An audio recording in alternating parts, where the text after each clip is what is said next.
Hey everybody, welcome back to the freaking Goodest Cast. Not the best cast, but you know where you're at. Anyway, on this episode, we have Rhys Conklin, 16-year-old, drives with RTR, has his own E36 with an LS in it, just absolutely destroying the East Coast. Super nice dude. And they got this whole family affair thing going on. It's so wholesome, like, mom, dad, sister's a spotter. Like, how cool is that? I feel like that's like the future for a lot of us as we get older and have kids, and if they're into what we're into. So it's like kind of a cool like insight to what those kids are going to be like. And honestly, like talking about Assetto and how he pays for stuff, sponsorships, how they do it all, like they're definitely ahead of their time. And it's cool, man. It's exciting to see these like young kids, this younger generation, like really dive into drifting, not just the sport of it, but like the business and all the other stuff that goes along with it these days. So I hope you enjoy this one as much as I did. Rhys Conklin, check it out. What the frick is up, guys? I got something for you today. Do you guys like protecting your car? Well, I got two things that'll protect cars: bash bars and catch cans. And you know who makes the best ones on the freaking dang planet? I'll tell you who. Limitless Auto Fab. And do you want the best deal on the greatest stuff ever fabricated in the history of life? Well, I got another great thing for you. They're doing a Black Friday sale, November 20th to the 28th. Get yourself 20% off. No discount code needed. Just get in there, dude. I run Limitless Auto Fab bash bars, and they have protected the shit out of my car. So I'm here to tell you, make a move, dude. Make the move. Get yourself some dang old stuff. Get the best stuff out there. You know what I'm saying? Anyway, Limitless Auto Fab, don't miss out. What's up, everybody? Tire Streets, 30% off the entire site is live now until Black Friday. Use code Goodest651.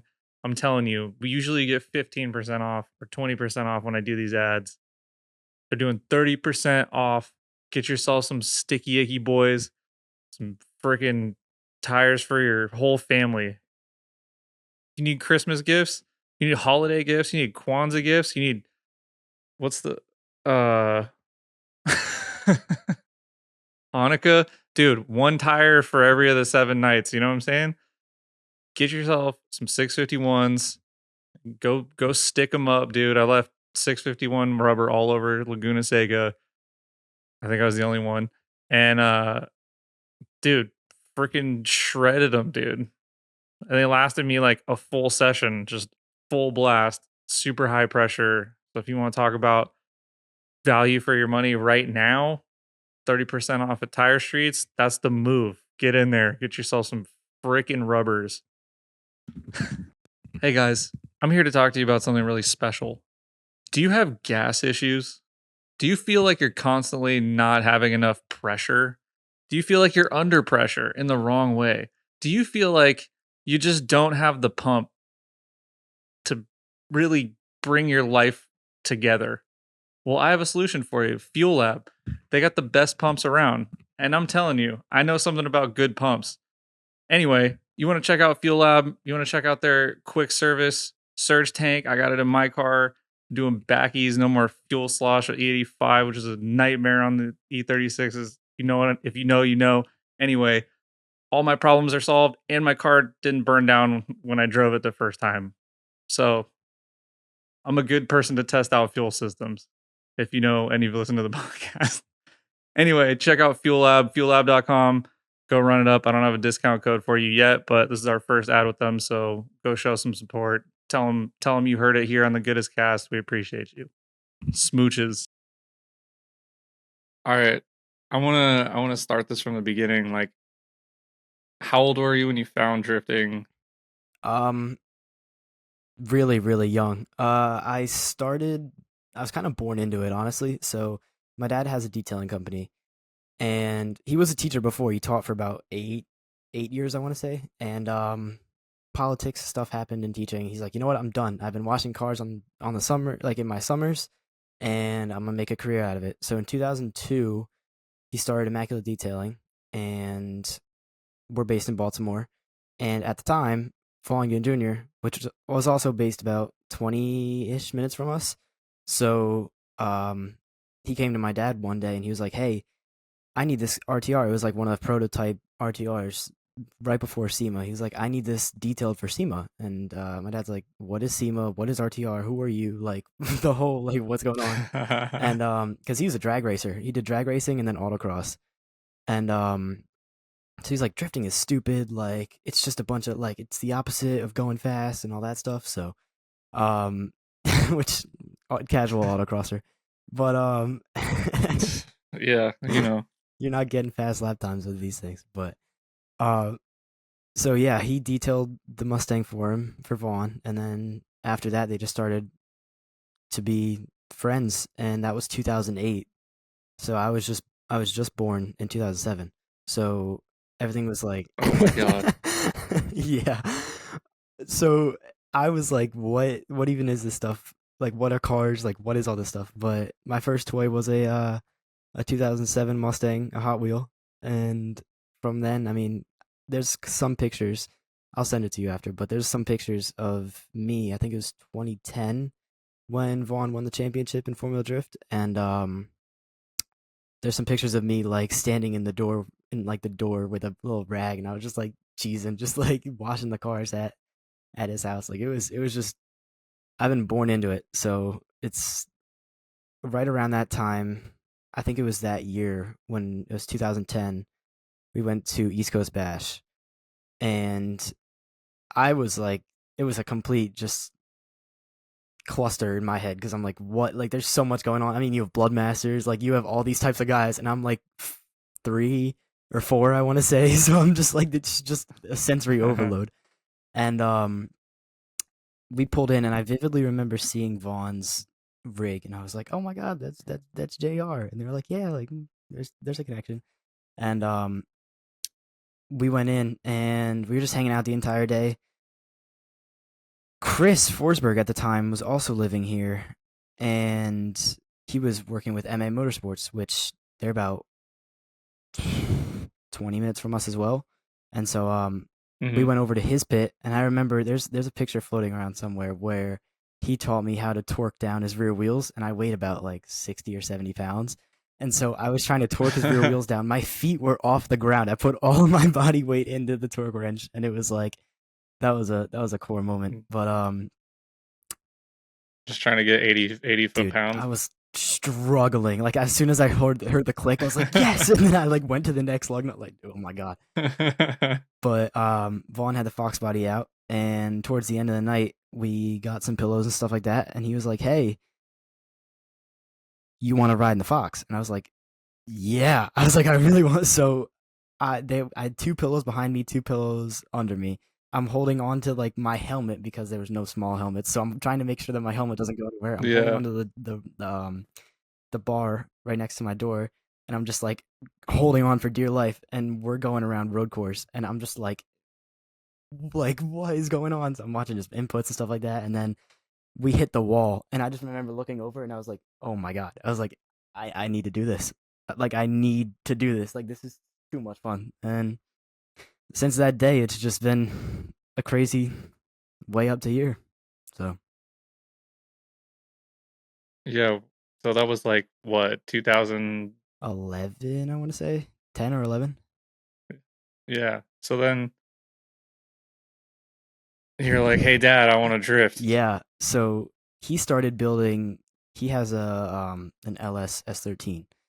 But at the time, like after that East Coast Bash event, he's like, okay, like he stopped his autocrossing ways. We had a C5 Z06. He was like, I'm selling that. We bought an E46 M3 convertible. My mom, it was like my mom's car, quote unquote. We would take it, but then he bought an Sorry, yeah, mom. right. He bought a red, like completely rusted out KAS 13, and it was a hatch. And I remember him just going into the back parking lot of our shop, which we still use to this day, but he would just like do donuts and stuff like that, and we were all just sitting there like, oh my god, like this is so sick.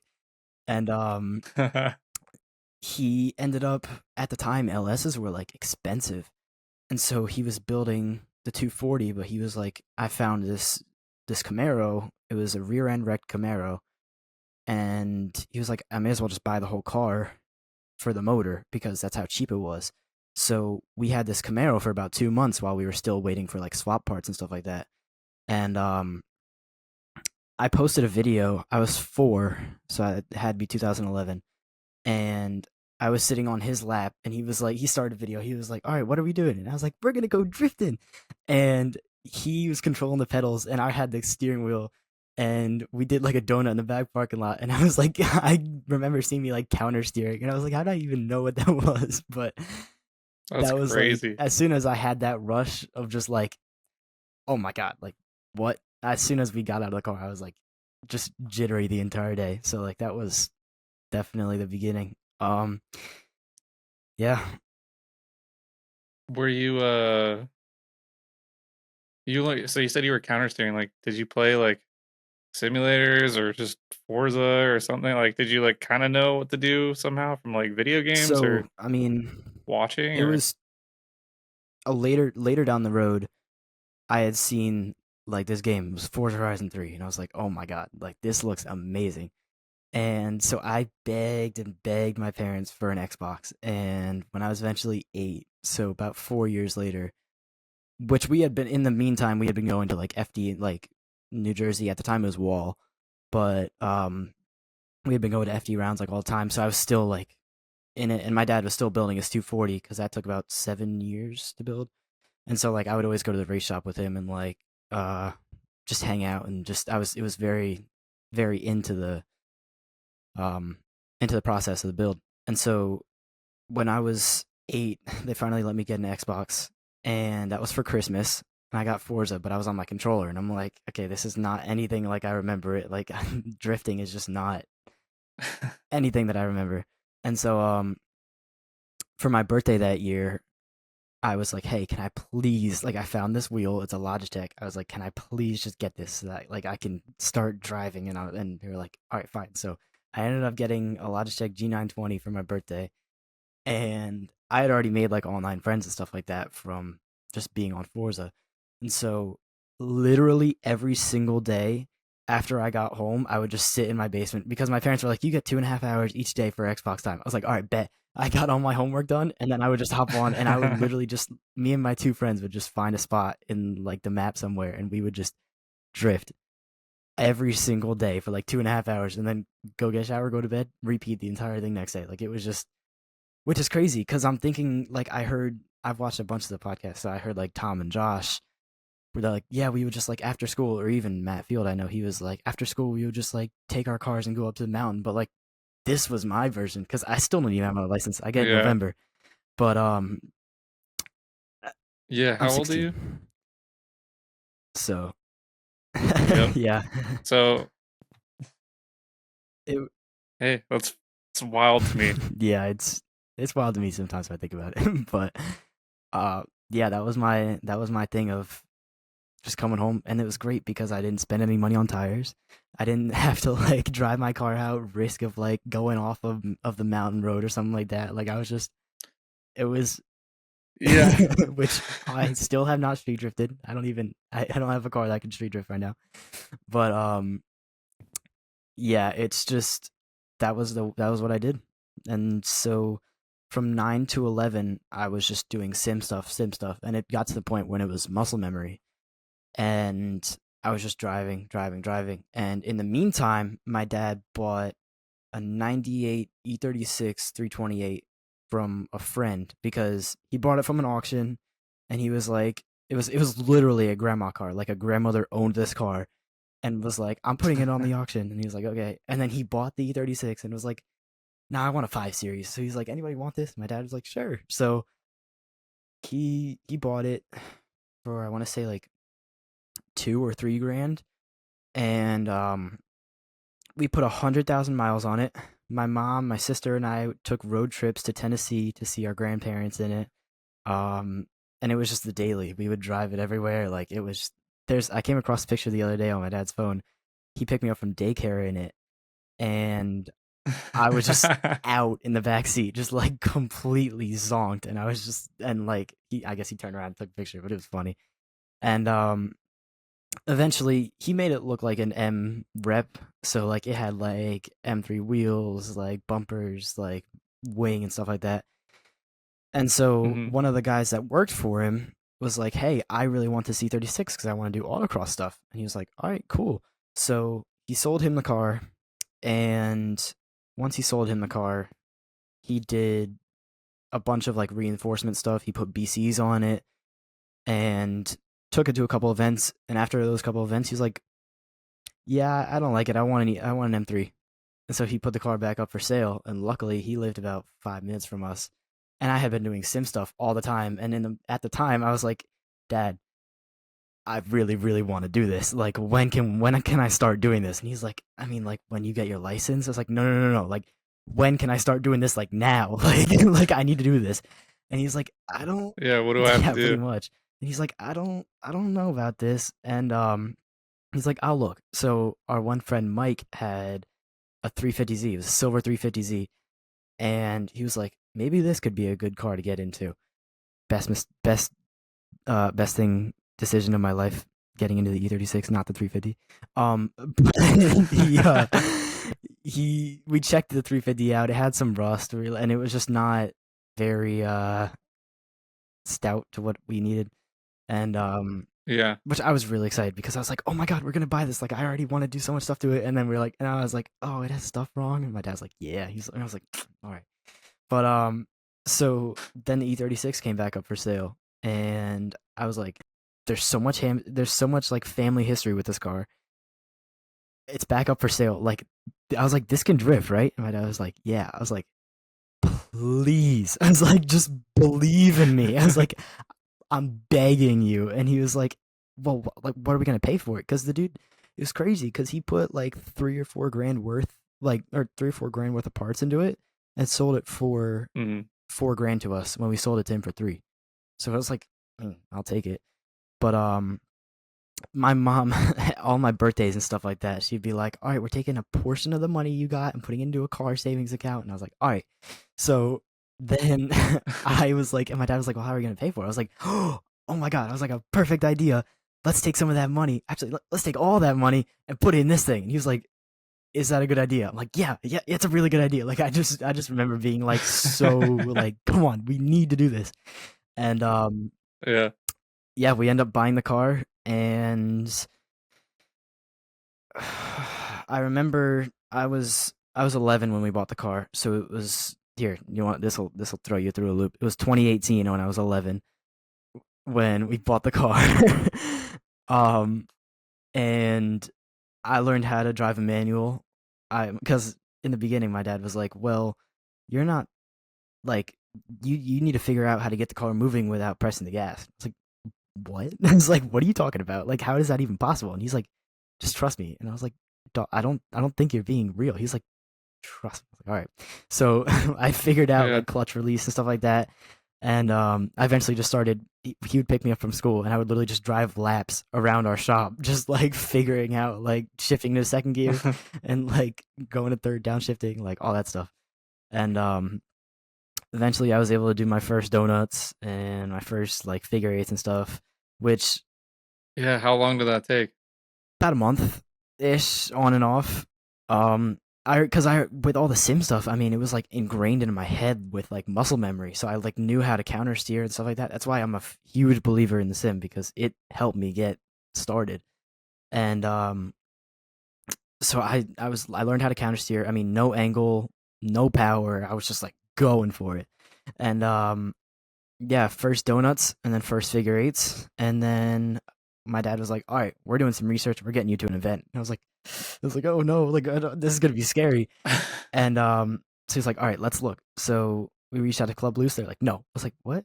I was like, "Please." And they're like, "No, you're way too young. You're 11 years old." There's like, "Our insurance is never clearing that." They're like, "You're not doing that." I was like, "Okay." Um, Yeah. Drift Nirvana. Plus, they got that tough love mentality Yeah. over there. 11-year-olds aren't ready Yeah, for I that. was like, "Oh god, yeah, it was a little scary."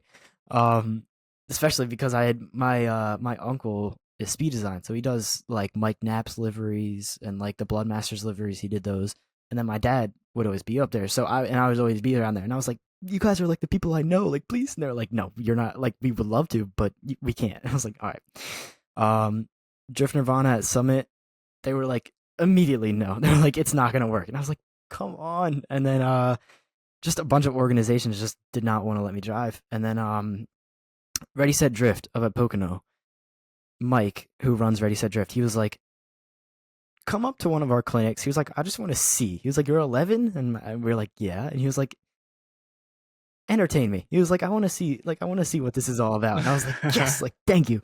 And so we pull up to this clinic, and I mean, the car literally still looks like. Did you drive the car there? Are you No, like towing? we Like pulled what's it on our trailer. So no? by Okay. the way, I was a huge soccer kid, because that was one of the. We're gonna backtrack a little bit. That was one of the big things that I was very, very thankful for, is that my dad never pressed it on me, because he was like, I mean, I love motorsports, but you don't have to. And I was like, Mm-hmm. all right. So all my friends were playing soccer. I was like, screw it, I'm playing soccer. So I did soccer for about 3 or 4 years. But with that, I had the soccer kid haircut. So some people know me as, I literally took my hair right here, shaved it from the bottom, from here down, and then had like a flop. Just, it was bad. But I pull up to the event, unload the car off the trailer, and I mean, there's like 50 people around. They're like word got around really, really quick, and people are like, I don't want this kid driving anywhere near my car. It's like, he's gonna like hit my car or something like that. And so literally, people are like, You're like, I might be better than you, old man. so yeah, people were like crowding around our trailer, like looking. They're like, what's going on here? And it was a clinic. So on the top lot, they were like, we're just doing donuts, figure eights, and then on the bottom lot, we had the track. And I was like, oh no, like I'm not getting there today.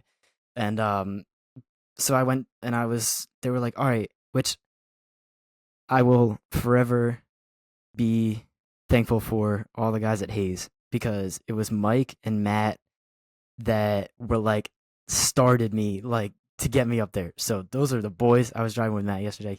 I love them. They're awesome, dude. Yeah, those guys are Yeah, cool. they're amazing.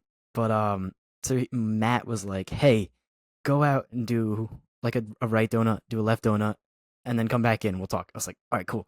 So one thing about our back parking lot at our shop is it's pretty tiny. So like I learned proximity pretty quickly, like with where the front of the car was, because we just put a cone in the middle, and I would just like try to get as close as possible. And so I went out, and they're like, "Oh, all right, cool." And then I went and did my left, and they were like, "Oh, all right, sick." So then I came back in, and Matt was like, "All right, do figure eight," and I was like, "I already studied this." I was like, "Let's go." So I went and I did a figure eight, and I remember there was this guy.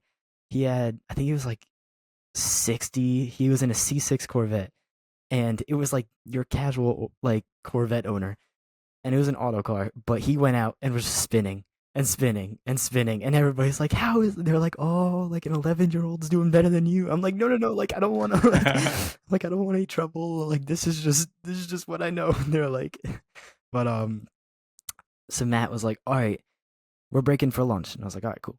So Mike ended up coming over to our trailer. He's like, hey, we're closing the top of the skid pad because everybody's knows how to do donuts and figure eights and stuff like that. And they were like, we're opening the mega course. And I'm gonna be completely honest with you, I sat in that trailer and I cried for like 10 minutes straight, because I was like, I can't do that. I was like, I can't do this. Like, I don't know how to like, I don't know how to transition. I was like, this is too much. My dad's like, just take it one quarter at a time. And I was like, all right.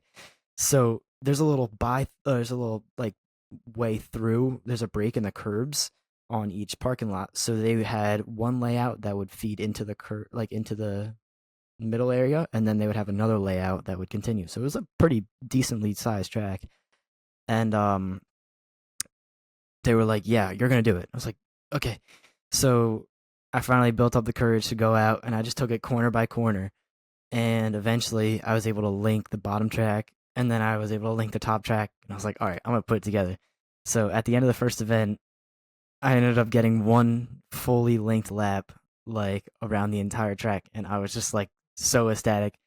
Completely didn't realize that I blew the rear struts out of the car, but that's a separate topic. But yeah, dude, it was so awesome. Did you have like an angle kit Oh or no, it anything? was literally just bone stock angle, bone stock power. I mean, we had an intake, but it was like nothing. Sweet. So this is just like a street car Oh at the yeah, I mean, time, it still had the full interior. and you're 11. Yeah, Yeah, it still had the full interior. We had a deep corn sparkle wheel and a short throw shifter, and that was it. No, no bucket seat or No buck. anything. Well, Just regular stock so seats. we had a Sparko, um, just like regular bucket seat that was just sitting because my dad was gonna put in the 240, but then he was like, I don't want to. So it happened to just be sitting there. So we got a slider and mounts and all that stuff. Threw it in. Yeah, But I mean, everything that we nice. needed to pass tech pretty much. And after that, we were like set. So How like after that event were you just like, I need to do this more? Like what do I have to yeah, do? so that event I want to say was May 6th of 2018. My birthday's on May 10th, so I was barely just 11. And I think I did we put a small like little livery esque on the car, and because my uncle did all the stickers and stuff like that, we share a shop with him. So the Hmm. car would be in the bay, and I'm like, hey, can you do something? He was like, maybe, I'll see. And he was like, I have three colorways. Like it was just some stripes. Like it was really basic, but kind Yeah. of brought in like this '80s kind of theme because ever since I've been like super young, everybody's just I've always worn fedoras and stuff like that. Everybody was like, he's such an old soul. What? Hold on. You were Hold on, I fedoras? need to find if I have any at my house, but there's some pictures. If you look on my dad's Facebook, there's some pictures. But yeah, yeah, I was like an old man. But yeah, I'll send you one of these pictures real quick so you could just get a visual. Oh man. Yeah. Send it to me later and I'll put it somewhere. But I'll put it on the post when oh I god, tag you. Usually I put old pictures of everybody, so I'm gonna need some old pictures. Definitely the fedora pic. Uh, dude, it was so funny. just let everybody know that old pictures of you are. Like regular time for some of these people, which is crazy. um. All right, so you go do one event. You're like, I'm hooked. This is my new life. Like I'm ready to quit school and just be a professional drifter, or like, are you just like, I just want to drive more? Like, what's going um, on? I was at the point where I was like, I know I need more seat time, and so we, I still was on the sim all the time, and we put that small little livery on the car because my uncle was like, "Here's three colorways." He's like, "We got teal. Teal was my main color with all of them because I love teal." And he was like, "We're keeping the teal, but the first one was yellow and teal, and there's purple and teal, and there's pink and teal." And I was like, and everybody was like, "Let's do purple and teal." And I was like, "It's too close." I was like, "Let's do pink." And they're like, "What?" And I was like, "I want to do pink." That's where this came from. So it was a that was a 12-year-old Reese idea, but yeah, we ended up doing the pink and then I got surprised with some Kosai K1s, which I know that E36 that's like the most basic wheels for E36, but hey, they were pretty cool. Those are They were cool pretty though. cool at the time. Yeah, I So like them. yeah, we did that. We got two spares for or two more rear spares, and I think we hit another RSD event that year, and I was just hooked. I mean, like I couldn't get enough. And so then we started really just only doing RSD events because they were the only people that wanted to let me drive. Um, and I mean, I was taking a lot of my time, a lot of my effort to go into this really small drifting career that I had at the time. And my mom is still to this day a first grade teacher, so she's like, "You are absolutely not quitting school." She's like, "I don't care what it is." She's like, Yeah. "You are going to school X amount of days each year," and she's like, "Like it is." I'm like, "All right." So there's some sacrifices that had to be made for the drifting to go to school, but uh, my parents were like, "If you do want this, you have to get A's and B's," and I was like, "Guys, come on!" I was like, "This is like that's adds so much more." They're like, "I don't care. Like if you really want this, you'll do it." And I was like, "All right." So honestly, looking back at it, that fueled me a lot more to like really mm, get more in drifting. And yeah, we started hitting more and more events, and I forget which event it was, but I was really hitting the limits of that car. I think we got extended tie rods from Chelsea because he was selling a smaller like kit, and he was like, for like a couple $100, like here's some extended tie rods. And I was like, okay. He was like 25% more angle. I was like, sick. So I was like, we got those, and I got a little bit more angle, but I was still like, it was not doing too well. But then we went to Drift Evergreen up in PA, and Rhys Marin.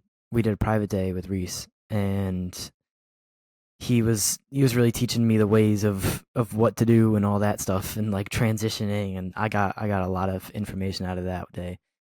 And I just remember leaving the track. We just loaded the car up on the trailer. We went to go get some pizza, and I was like, man, like it was just all I was just reflecting. And I'm like, this is it. Like this is becoming real. And Yeah.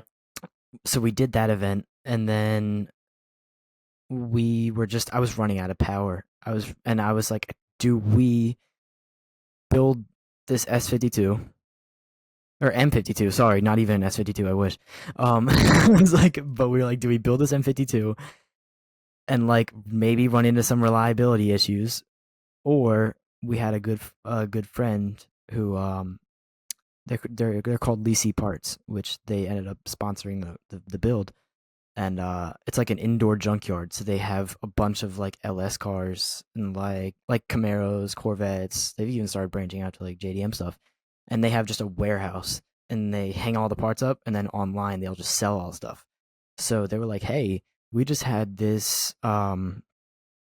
Well, sorry, we talked to them, and I was like, "Hey, can I get an LS1 with a T56?" And they were like, "Got you." I was like, "All right." They were like, so they started looking, and we were just patiently waiting, like every day. We're like, "Hey, what's going on? What's going on?" They're like, "We're still finding it. Like, chill." How long into driving were you Um, going? I Like, had about how many events had you 2 done? seasons under my belt. I think it was about 4 events each season. So I Okay. was able to get a good amount of driving time, just really, really pretty much Pocono events with RSD. And you wanted power to like be competitive or just At the time, I didn't really know. Um, I you just wanted Yeah, because power. I was like, what do I do? Like, do we add power to this car? And we were talking, and our main influence still is Vaughn. He was like, I would just go for the LS because then you can build that motor a lot easier. Like, you can start out with a lower level build of an LS, like a stock motor, and then you can build it up to be however big you want it. And I was like, all right. So I was like, but that's gonna be a good chunk of money. He's like, I think that might be the best way. So we're like, all right. So Yeah. I think like yeah, if you're gonna do anything to M52, you might as well just turbo it and yeah. like at like 8 PSI to make 450 or Yeah, and whatever. I was So like, I don't know if I want to it's do like, all that because then I'd have to deal with like lag issues and like I didn't know any of it at the time, so I was like, I don't know. uh-huh. Which, by the way, though, we went to my at the time my uncle. Well, he still has his 240, but we did a Club Loose event, and I forget exactly which of the Bloodmasters has a 1J car, but I think it's a S14. And I saw that. I was like, this. I was like, this is what we need. And my dad was like, because Yeah. he had already started building the 240 with the LS. And he's like, and he was doing some stuff with the Camaro still. And so he was like, he's like, that's a good motor. This is an LS family, this is an LS literally, household. literally, that's what it was. And I was like, but. This is a bow tie kind of family. But I was like, but please. I was like, but a 1JZ sounds really, really, really fun. And he was like, I mean, yeah, yeah. yeah, How I'm a does little that? Yeah. biased. How would you rather have an LS or a 1J? I mean, come on, yeah. It's not even a question. I was at the time. I was like, please LS, but I was like, or sorry, I was like, please 1J, and then he was like, trust me. He was like, you'll thank me, and I was like, will I though? And I was like, I really, really want a 1J, and he's like, no. Like, all right, I do want to drive an LS E36 hey, because the you're Jay-Z's in more than there welcome. are amazing. you're, All right. Set yeah. it up. You could drive a 1J E36 and be real sad. I See how you're honestly set up. want to because I've driven. My friend Jack has a really it's a 2J. I don't know if it's a Z or not, but it's I'm bad with 2Js by the way because it's just not my forte. But he has a pretty big single on that car, and he's about 650 Mm-hmm. wheel, and Mm-hmm. it's a right hand drive JCX 90. So a couple. This is I'm fast forwarding hell on time, but this was like 2 months ago, and he's like, "You want to drive it?" I was like, "Yeah, I want to drive it." Yo, yo, I understand why Jay Z people like Limiter so much. I mean, I Yeah. It sounds sick, and they're like set up, and 1J like handles limiter better than 2J. really, Hmm. interesting. Shorter stroke. But I remember it was on South Course, which is where that was. But on at Pocono, and I clicked second, and I started to get into it a little bit, and it's like, I was like, "Ooh, this turbo thing is pretty fun." It's like Was that the first time you drove a turbo car? Was 2 years two ago? months ago. Two Yeah, months ago? I mean, Yeah. Wait until you drive like a set up dude, SR I want to like so S bad. chassis with like snappy knuckles. Dude, It's the jam. I really It's want to. insane. I was talking with Mike from Hayes a couple months ago. I'm like, "Hey, can I get a laugh in your car?" He's like, "No, it's broken." I was like, I was like, He's like, "If it wasn't, you could." I Yeah. was like, "No." I was like, "I really want to drive it." Yeah. But All right, so let's go back. You're picking out LSs, you're waiting yeah, like so we were really thinking just like I forget. I don't know if that's F body Camaro. I'm pretty sure, but like the just like you don't know about Jay-Z's, I don't know shit about LSs. I know that there's numbers, and I know that the LS1's like a five yeah, seven, and LS3, LS2, LS3, or is there an LS2? Does yes, that that even is the thing. exist? But the numbers went so weird with LSs. They went like one, Yeah. 2, 3. There's no 4. There was no 5. There's a 6, and then there's 7 and Yep. 9. 7. It's weird. Yeah. But anyways, so we were like, "Can I get an LS1 with a T56?" And they were like, "Yeah, we're looking for it." So I was like, "All right, cool." So in the meantime, Sicky is about 20 minutes from us too, which honestly, this is kind of weird because Maryland is not a very big hotspot for drifting whatsoever. We still don't have a track here. And there's so many contacts like 20 minutes away, 30 minutes away. Like it's just You guys on the East Coast like have it really good right it's now, I think, in the last East Coast is better. I'm like kidding. E-Town. Yeah, like everything on the West Coast is really spread out. Really. Um, It's weird to yeah, think about because I'm like, yeah, I mean, E Town's 2 hours, 2.5. And then like Pocono is also 2.5. And like, dude, if E-Town road course was 2.5 hours for me, I would. dude, that's where I'm at. I'm still waiting because I reached out a couple months ago to drive. Oh, they won't let you drive there Yeah, still? because of age. Oh, I reached out about 2 months, a couple. I think once you get your driver's license, they're gonna have to let you I mean, drive, I was right? told 17, Are they saying 17, 18? which is kind of odd 17? because I don't really understand it, but Yeah. those are just the rules because they said for insurance reasons that you have to be 17. I was like, all right, but yeah, because I wanted to drive Pro Bro down because like literally all of my boys are driving Pro Bro down. I'm like, all right, cool. Like I was about to sign up and everything, and I was like, just to confirm, am I allowed to drive? And they're like, no. I was like, oh, okay. Like it's good that I didn't buy anything yet, but um, eventually, I'll definitely get there eventually. But I just want to drive it because that was the first road course I've ever been on, so I'm like, I really want to end up driving it. But It's yeah, sick. I've I mean, you will. You just gotta wait a I'll year. be good. I'll be good. But Yeah. so yeah, then we going back in time again. We we were waiting for this LS1. Nothing ever showed up. We're like, guys, what's going on? They're like, something's being weird. We have like a shortage. Nothing's coming in. Like, what are your other options? And I'm like, I mean, I don't know. Like, what else is there really? And they were like, "Okay, we found something for you." And we're like, wait, what's going on?" They were like, "Yeah, it's a LS3 with a TR6060 from like a 2013 Camaro." And we're like, "Huh?" Like that is, I mean, a TR6060 to compared to a T56 is like this to like that, and I'm like, that's not gonna fit in my car. Like, I don't know about that, Yeah. but we ended up picking the motor up from them because they're on the uh Eastern Shore. So we ended up picking the motor up from them on our little trailer, brought it to the race shop. We already had the M52 out, which was great because it's the same people that built my dad's car, and that thing has been pushing for 7 years now. So it's like they're a great race shop, and but they do circle track stuff, which is nice because they have the background of like all suspension setups and all that stuff. So it's pretty good. And we bring them And cars that like sit at fucking high that, RPM and they just throw a constantly. corner. Like if you think about it, circle track and drifting are like that because Pretty like similar. they're throwing cars Yeah. into corners really quick, and I mean so are we. But so we Hmm. bring the motor to them, and they're like, "Guys, we got some issues." We're like, "Oh God!" So what? We're like, what's going on? And turns out the TR6060 was way too big for my trans tunnel, but we were like, all right, well, we're gonna figure this out. So me and my dad are under the car with hammers, just like bam, bam, just like making this fit. And then we got the Sicky swap kit for the LS3, which we got an LS1 swap kit because we're like, all right, we're doing one, and they're like, boom, LS3. So we're like, oh, okay.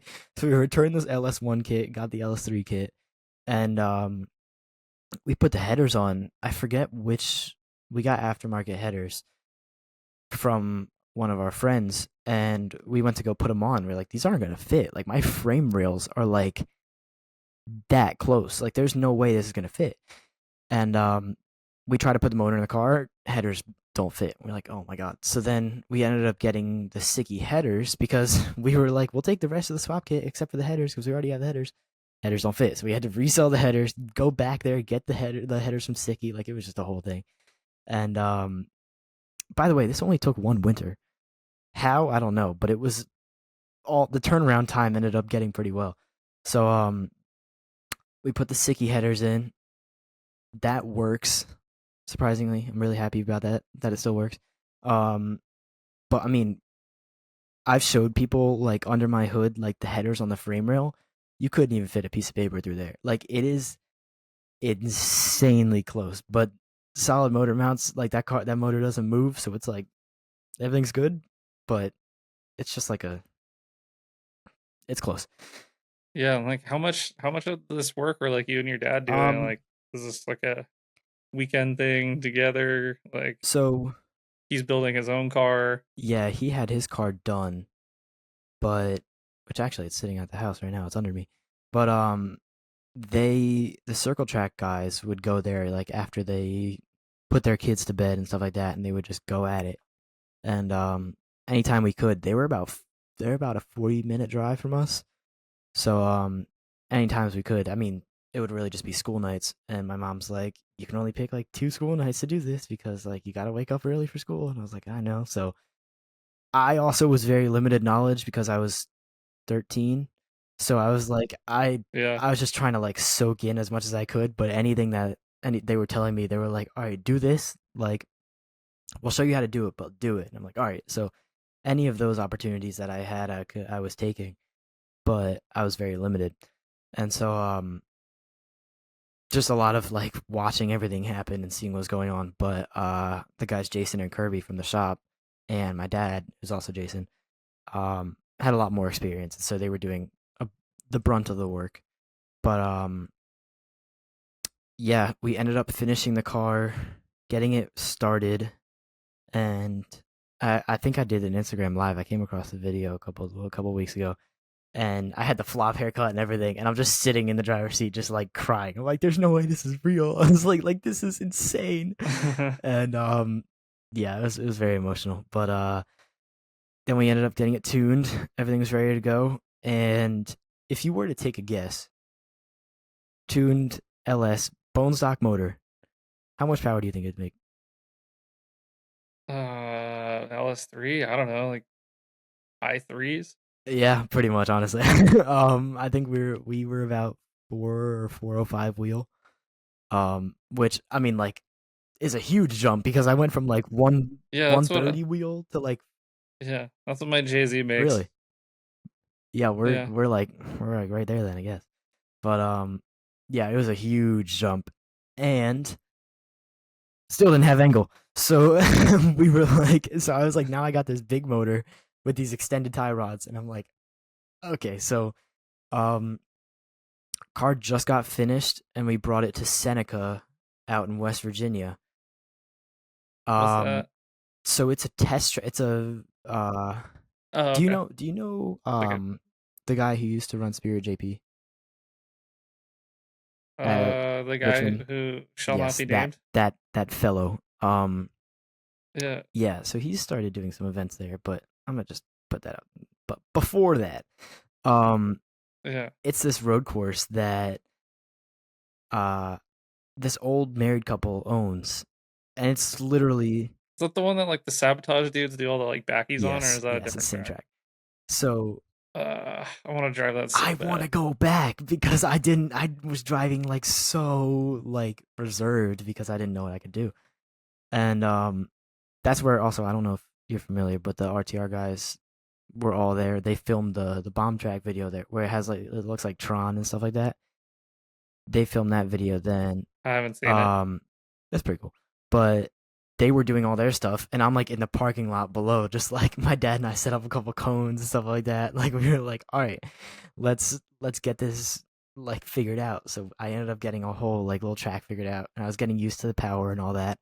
And then You're just like, holy shit, dude, this is I was amazing. literally behind the wheel, like I don't know where the GoPro footage is, but I was like screaming like mid drift. I'm like, oh my god! I'm like transition. I'm like, ah! Like it was insane. So it was definitely a change. It was a big change, but it was very very good. And I'm looking back at it. I'm very happy that we ended up doing that. A lot of people were like, "It's so early. Like, why'd you do that?" And I'm like, "You have to see the process. Like, you have just trust the process because if you know where I'm trying to go, you'll figure it out." But at that event, we finished or event. Sorry, it was like a private weekend, but it was also during COVID because at this time it was 2020, so all my school was virtual.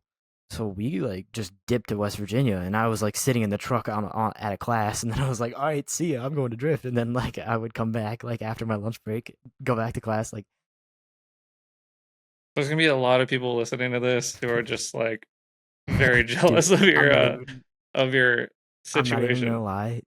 COVID was not a good time for anybody, but in that aspect, I had a lot of free time. So I was like it Yeah, definitely, it's just all yeah, it drifting. definitely helped because I would literally at where I am right now on my wheels right here, and I would literally just be drifting. I'd look over and they're like, my teacher's just talking. I have my AirPod in so I could hear her, and I'm just like driving with all my friends, and I'm like it made some bad habits, 100%, because my mom was virtually teaching downstairs. So she'd be like, "Hey, I came up for bathroom break," and she'd be like, "What are you doing?" And I'm like, "Oh, my bad." So I like turned it all off, and I'm like, but that definitely gave me some bad attention habits for where I am now. But um, regardless, it was really fun, and right around that time, we started to get the livery like that. So we switched from the stripes on the sides and all that stuff, and we You have like a full vinyl wrap like livery. yes, and Like that's right at the time when I got picked up by Funhaver, which is um Vaughn's lifestyle brand, where it's a clothing brand, but it's also just whatever you want it to be. If you're having fun skateboarding, if you're having fun drifting, like it's just a whole, it's just fun. So, um, and one thing that we never like, how old were you? Like how old were you when how old were you when you swapped the LS uh, like and got to drive it for the first time? How old were you when you got your first sponsorship? this was all around 13. So I was, yeah, because I had reached out to a good amount of people, and I was like, "Hey, can we do this?" And they're like, I don't know." Bill hopped on early from stage. Forever grateful for that guy. But um, like stage wheels, Lisi parts, just a couple people started hopping on, and Vaughn started to notice like what was all. Sorry, I'm trying to find a picture of the car with delivery, like the way that it was. Um, Vaughn started to notice where I was going, and I was like, I don't want to leverage our friendship. Be like, hey, like, can I get it like on the DL? Can we like get some like stuff out of this? Like, can we like do this? Like, I didn't want to do some sketchy stuff like that, so I was just like, Yeah, what was the goal to have like sponsors and like see how far it yeah. goes, So or in the back of my mind, ever since, I mean, was and like was the sponsorship stuff coming from like your family because they're obviously putting a lot of money into this stuff, or was it like you knowing that you needed to get sponsorships to keep it going? Yeah, a lot of the stuff, which we're very lucky that my dad did not still do teaching and started his own company, because that definitely helped for some side money to just be like, hey, well, we're gonna. I still have Yeah. a. We're like, all right, we're just gonna. This is gonna be some tax Yeah, write-off I have a funds. tab. I have a tab, but Oh, you I have a have a tab tab? with my parents. Do you know what it is? 18 to 20 grand. Okay. But yeah, it's kind of bad. But I'm doing like everything I can, and right when we. Yeah, you're gonna have to start selling feet pics or something when you're 18, or Yeah, pay that right. off. I'm just kidding. I'm sure you'll get a good job. We're You have listened to this podcast. You I knew have you're gonna get there's some some weird stuff shit like going that. on. All right. Um, but my dad was like, "Hey," because right around that time when he would just start being like, "Hey, here's this." Um, I would be like he's like, "All right, well, you need to bring something to the table." I'm like, "What can I? I'm 13. Like, what can I do?" He's like, "What?" He's like, "What did I do when I was 13?" He's like, "Mowed yards." So we went found this lawnmower on Facebook Marketplace, and I just went all around to my customers. I dropped little flyers off in their mailboxes, like Rhys Conklin landscaping, like, and I'm Oh still man, doing that to this day. I mean, about 3 hours ago, really? I finished when I was talking with you earlier. I was finishing up a yard, so it definitely helps.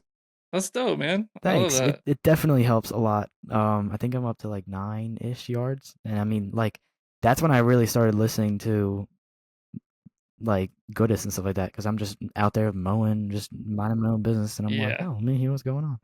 But yeah, it definitely helps a lot.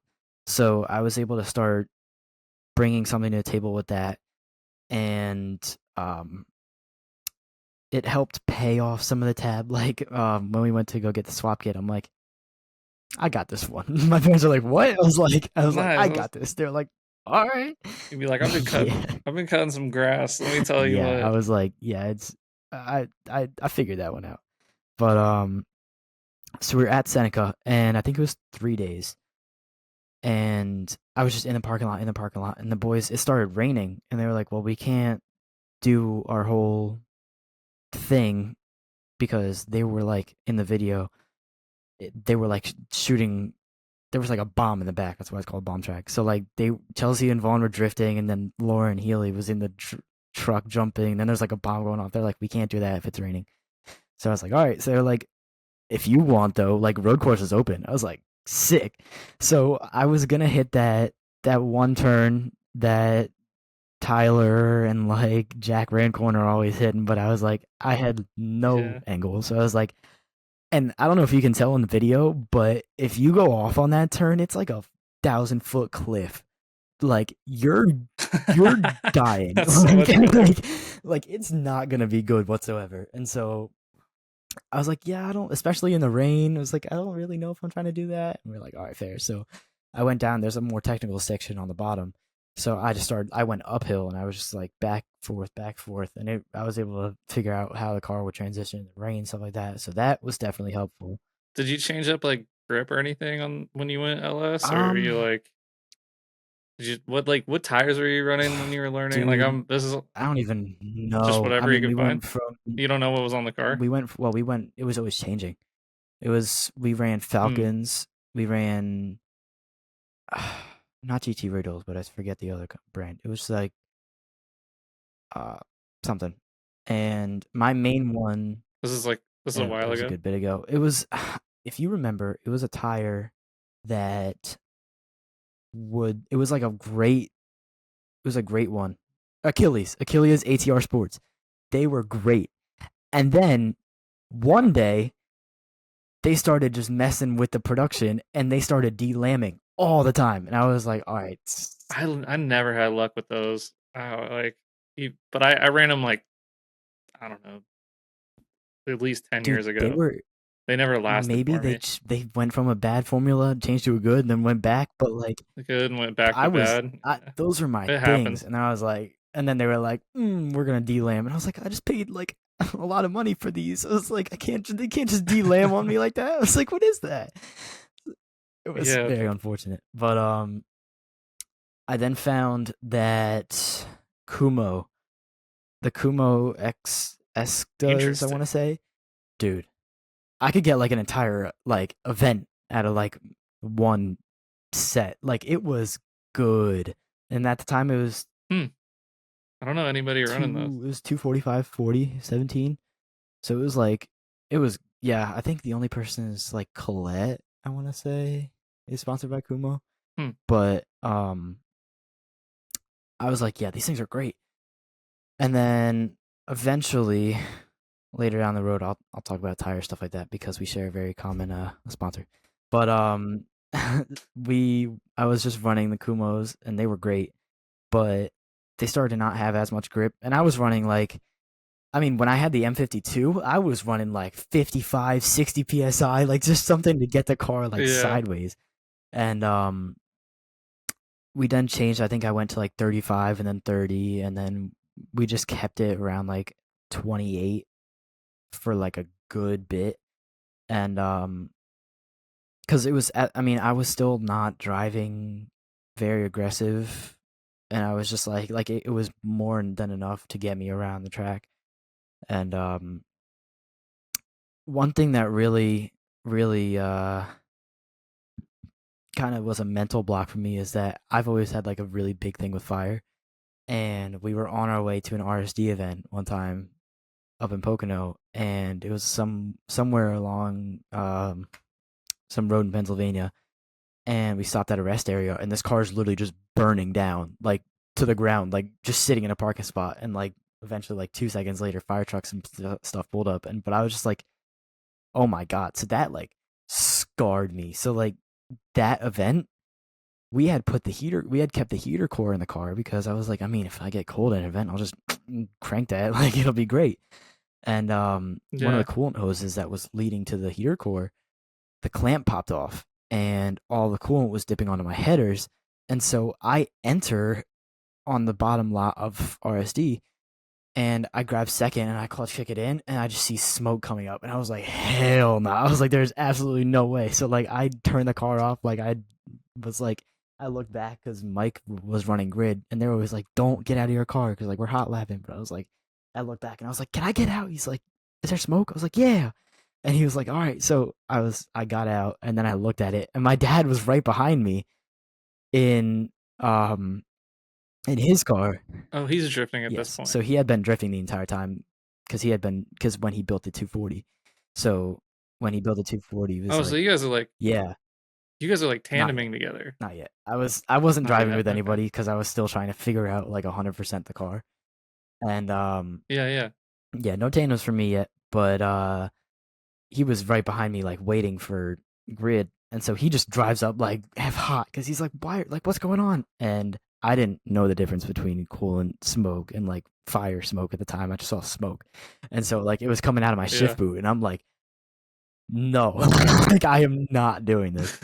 And so that definitely scarred me. So I was driving a little bit reserved, and like it got to the point where sometimes like I would just be like, "Yeah, I'm gonna come in for like a couple runs," and I was like, "I'm just gonna chill out." My dad's like, "Yo, like we got the car here. It's like a 2.5 hour drive. Like, what are you doing?" I'm like, Yeah. "I'm just Yeah. scared." And he's like it was a big mental block for me. But like that was happening at Seneca, and I was just like, I don't know if I really want to do this. And I was like, yeah, like it's like stop being a pussy, like let's do this.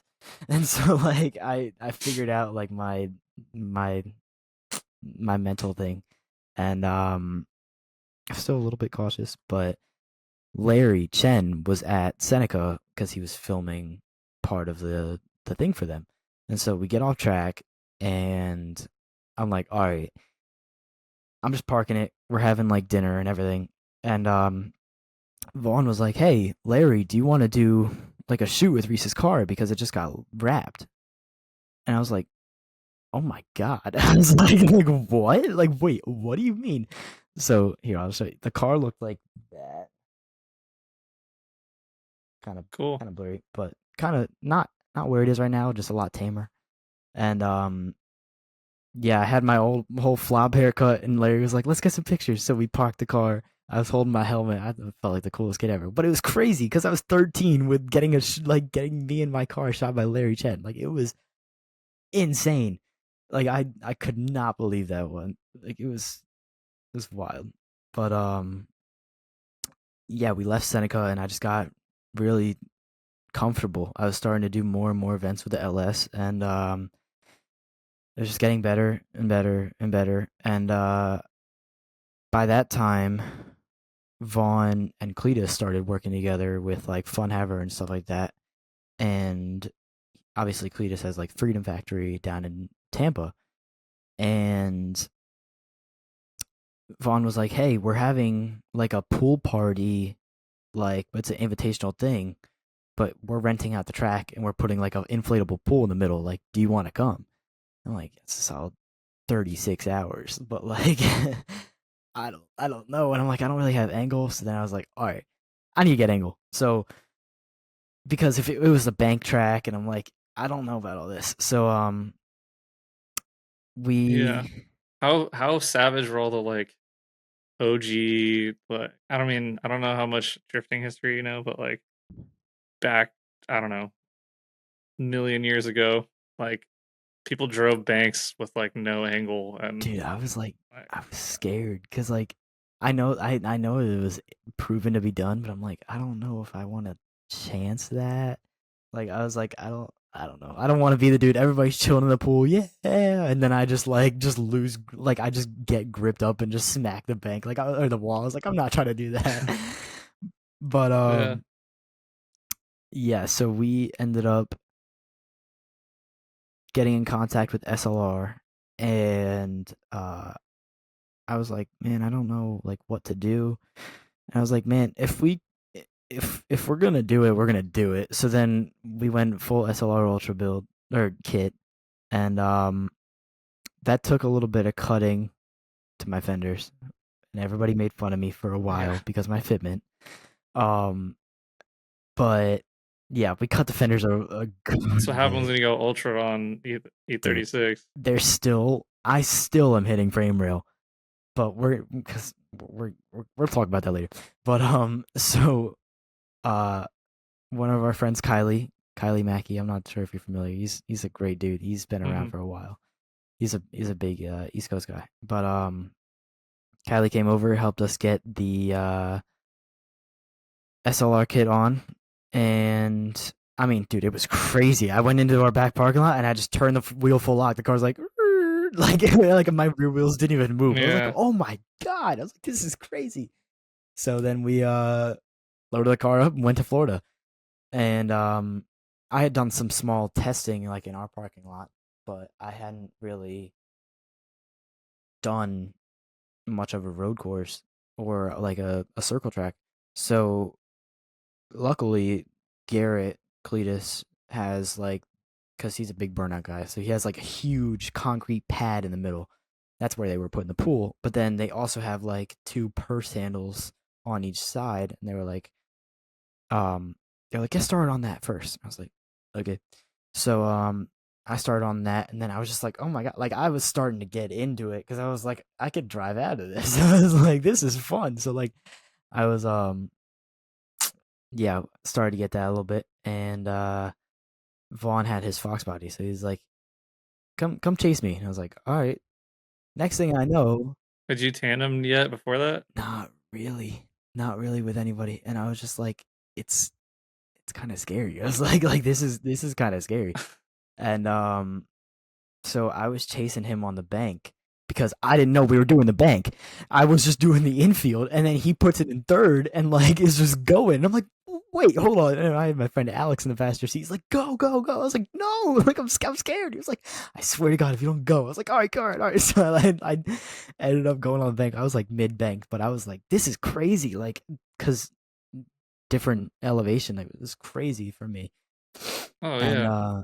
Banks are weird. Like the first time you drive a bank, you're like, oh, this is different. yeah, it was weird. And I was like, I don't like this is odd. But yeah, so I chased him, and then he went in. He was like, all right, I'm just going to chill for a little bit. I was like, all right, cool. I just kept running and running and running the bank because I was like, I want to see how I could feel on this. And it eventually it was like 100 degrees out. The car was getting hot, and I was like, I need to come in like just to cool off a little bit because it's like it's getting toasty. I'm getting like super toasty. because I'm in my fire suit just because like everything's documented and everything, and like I was like I want to make sure that I'm okay. But I was hot, and I was like, all right, I'm getting out, I'm getting in the pool, which was really convenient because there's a pool right there. But so yeah, it was like it was crazy. It was a crazy event, but I was still fighting the thing where I was like, I don't know, because I was like, I'm gonna come in and let the car cool off, and they're like, all right, car's cool, like nobody's out on track, like this is your time to shine. I'm like, I don't know, like there's a lot of big people here, like I don't want to like embarrass myself. They're like, I swear to God, if you don't get out on track, because my dad's like, we drove how long to get here? He's like, you are getting out on track. I was like, all right, all right, all right, all right. He's like, so I ended up, and I was like, yeah, I'm happy I listened to you because it was very fun. But in the meantime, going back a smidge because I just remembered that I left this out. Um, the October before, Ready Set Drift opened up South Course for the first time for their Halloween event, and I was like, this was before we had the angle, and because I want to say it was when I was 14, so it would be 20 2021 or something. I don't know how well my math is adding up there. Hmm. Something. Yeah. And I ended up uh driving South Course, but South Course is scary because I had no angle. I had power, but I had no angle, and I mean, you're clicking third and you're almost at the top of third, and what they want you to do is clutch kick over a hill, and then as soon as you get onto the bottom of the hill, there's a fat 90-degree right-hander. And if you don't decel enough, like you're screwed. Like you're out onto the NASCAR track. And with like the suspension travel and having no angle, like I kept spinning because I was like it would unload and then it would like the suspension would load again and I would be at lock and I was just like it was a learning curve. Yeah. Yeah. There's definitely like you got to change up your driving style for low Yeah, angle. It's like you can't do the big flicks yeah, but it was but good. it's good to learn. It's good to learn without angle. Like I feel like if you would have started in like a LS SLR car, like you probably would not have progressed That's what I was just fast. gonna say. Yeah, it was really really good for me to learn on that level of car still because like when I had driven the M52 with like extended tie rods. Like it really taught. It was just got easier, and like that was one of the biggest things that my dad was Yeah. like. He was like, "We're starting stock because we're not Yeah. jumping into a pro car because then you're not going to be able to drive it as well." I was like, "That's very true." Yeah, well he knows like it's like throwing someone in a drag car or like some crazy built car, like they're not gonna learn the Yeah, nuance. and he used to do a lot of bike stuff, and he got me into bike stuff like in the meantime before What kind like of bike BMX stuff? bike stuff, like track racing Oh, cool. stuff, and it was like between bikes and go-karting before we bought the E36, and so he was a big like we're starting on the lower and then we'll get like a better bike, better equipment, stuff like that. So it's always been like that, but it's very good because it teaches you the basics and all that stuff. So Yeah. Plus you don't want to be the dude out there with the craziest car who can't drive it. which Someone said to me like a what were you saying? huh? Oh, I was gonna say someone said to me like a really long time ago, I'd rather drive a slow car fast than a fast car slow any day. Yeah, which is kind of funny because he's also the same man that bought which his 240 was never supposed to be as nice as it is because they took that car and they built it from they literally stripped the entire thing. It was a gold hatch and the front clip was black, but the rest of it was gold. Like this car was ugly. It had steelies on it. Like it was not a very pretty car, but like it had no rust, which was like we were like, all right, cool, like we can do that. And so at the time, I mean, it was what 2014, and so like 240 prices weren't insane yet. Um, and so a rust-free car was like 3 or 4 grand, and so we started out with that car, and I mean, he straight stripped everything, like every nut and bolt, just to the frame, and then painted it white. Built the entire car. Had like it's a Rocket Bunny V1 kit, so like it's like OG stuff. The wheels are Chris Forsberg's first like set of pro drift, like first set of FD wheels. Like it's this car is built. and they're SSR multi-star, I want to say. They're pretty much, Oh, like the ones from a yeah, Z?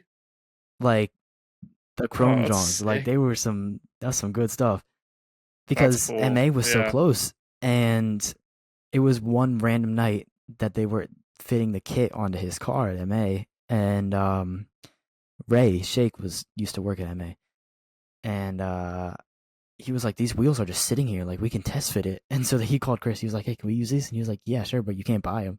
But I was like, "Why not?" He was like, "There's so much sentimental value on these." He was like, "Can I buy them?" And you go first dibs. He's like, "No." I was like, "He's like, please, they look so good." And then he was like, "Okay, fine, but I get first dibs." And he was like, so that was how that all came about. But actually, that's off of his Chris's 2015. That's a rear canard off of the championship car.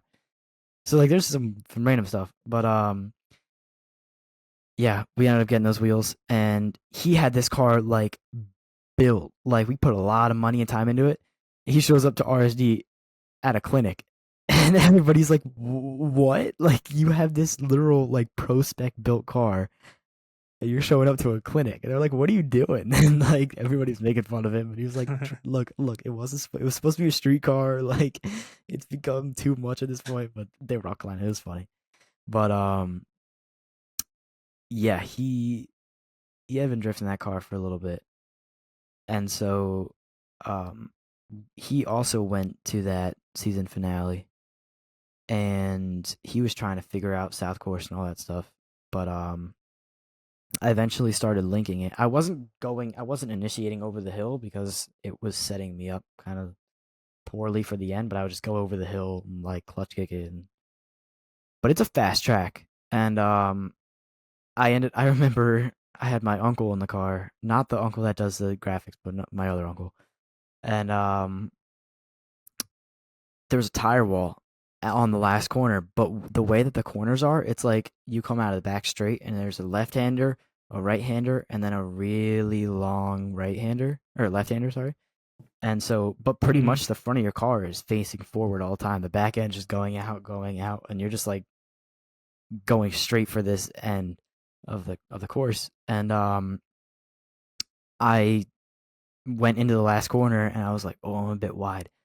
And then this tire wall just shows up out of absolutely nowhere, and I'm going like 60, and I'm just sideways, it's just like boom, and I just went like shoo, and I was like, okay, and I ended up saving it, but I went into the pits and I was like, oh, like it was all dented up, but luckily because it was like factory body, it was just metal, so we got into the trunk and just Yeah. kicked it, and it was like boom, it was out, just crazy, but Yep. it Gotta was love it. good. But anyways, so that was my first like road course experience. It was horrifying, but I ended up getting it done. So I had a little bit experience, but no experience with the angle before I went to the pool party down with Garrett. And after that, Vaughn was like, "All right, well, you performed pretty well down there. Um, they're doing another event, but it's like one of their just drift nights." He was like, "I'm gonna be down there. Do you want to go?" And we are like, "Yeah, sure." But we were like, we can't just keep doing this because like it's like a 32-hour drive. Like we gotta like it ended up being a good bit, and so we trailered the car back down, and as soon as we got to the gate, like everybody was, we were like, we're cleared. Everybody's like, yeah, good, we're good. We show up to the gate, and Cletus's business partner was like, What are you guys doing here?" He was like, "It's really cool to see you, but like, what are you guys doing here?" And we're like, "We came to drive." And he was like, "Reese isn't allowed to drive." And I was like, "What?" And he was like, I was like, we were like, we talked with Garrett. Like, he said the insurance company cleared it. Like, everything was fine. And he was like, no, the insurance company denied it. He was like, "I'm really sorry, but like, you can't drive." And I was like, yo, there is absolutely no way that we just drove like however many hours to get to Tampa just to not be able to drive. I was like, there's no way. So then we are like, we got to find a way around this. And I ended up doing like the beginning show to like get everybody riled up. But it was just kind of one of those things. I was like, serious? Like we just came all this way, and I ended up Did you tow? You Yeah, towed down there? yeah. So at this point, we were towing the car the entire Man, way because I couldn't drive. I still can't drive the car on the. Well, I have my permit, so I can drive the car on the street. But um, but your dad's yes. towing So we have 30 plus hours. yeah. What did he say Oh when my all this god, he happened? Was he was like, pissed because he's like, "There's no way." He's like, "We were cleared. Like, what is going on?" And this is a big issue. yeah, plus all that fuel and Yeah, like, and luckily this is post COVID, so yeah, all the fuel prices and everything was like starting to be on the rise, and like everything was getting crazy. We're like, "There's no way." And yeah, it was not. I think we had our one car enclosed, but it was still about with the truck. It was about 40-ish feet maybe, but like it was a pretty decent sized rig, and so we're like, what is going yeah, on? Like, why can't we drive? And so we figured it out, and but I didn't get that much publicity like whatsoever because there wasn't really anybody there. But I did get the track time, and that's what the biggest takeaway that I got from that event is that with the grid, because a lot of people showed up to this event, and with how many people they were letting out, I ended up getting more seat time than everybody at the event. So like because I was just doing solo runs before, I got like 20 laps, I want to say, because I was just going and going and going, and I hmm, think everybody else got like 15, like throughout the entire night. So I was like, dude, driving 30 plus hours to do 20 yeah, laps. it sucked, but I was like, That's like FD stuff. you're getting less than 20 laps, but I dude, know. it's You're getting 20 laps if you make it in the yeah, top literally 16, maybe, if yeah, that. but Yeah, yeah, I was like, it was a very sucky situation, but we were like, let's figure out a way to get this better than what it is. So we found a solution and we made it work.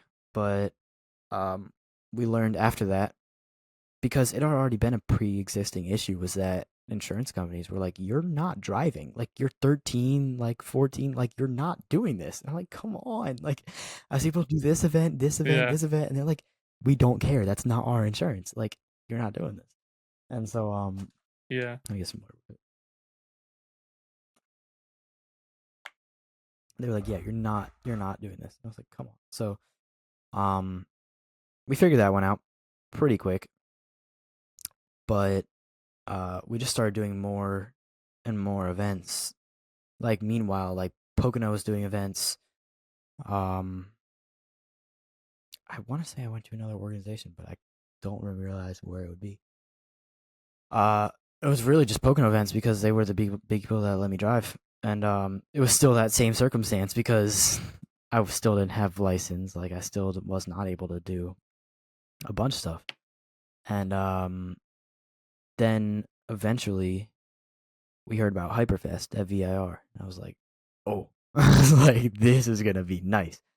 So we did Hyperfest in 2021. No, 2022. I think that was last year that we did the first Hyperfest. And What's Hyperfest? you don't know what Hyperfest is. So it's Brian Egger. He's one of the he's like US Drift and like one of the FD judges. Um Oh, he's the one more time guy. Dude, my sister and I were literally like qualifying just ended, and we were just talking about like how X Factor he gave literally nobody X Factor the entire night. But like, yeah, he's the one more time guy. I haven't watched FD in a while, so I don't. Maybe he's his judging.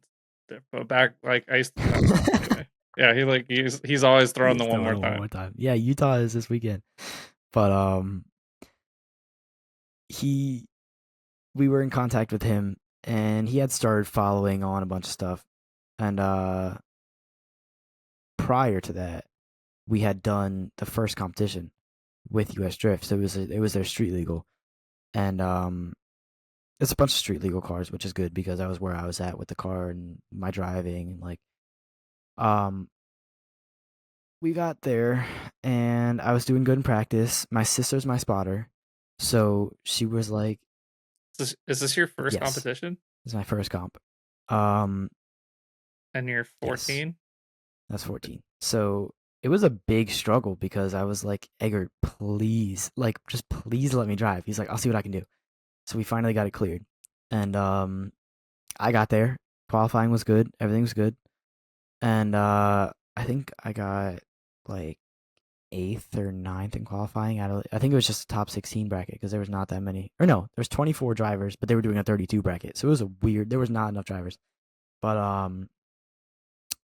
so I ended up qualifying somewhere in the middle of the pack, and I got this 350Z, this VQ car on nitrous, and I was like, oh god. So I enter, and Are you? Oh God, like they're fast, or oh God, they're fast. what do you Like wear? this guy, because I was Okay. keeping my sister was keeping tabs on this guy like the entire time. She's keeping tabs on everybody. She's turned into a very very good spotter, and she's like How old's your she sister? is 21 now, so she's 5 years older than I am.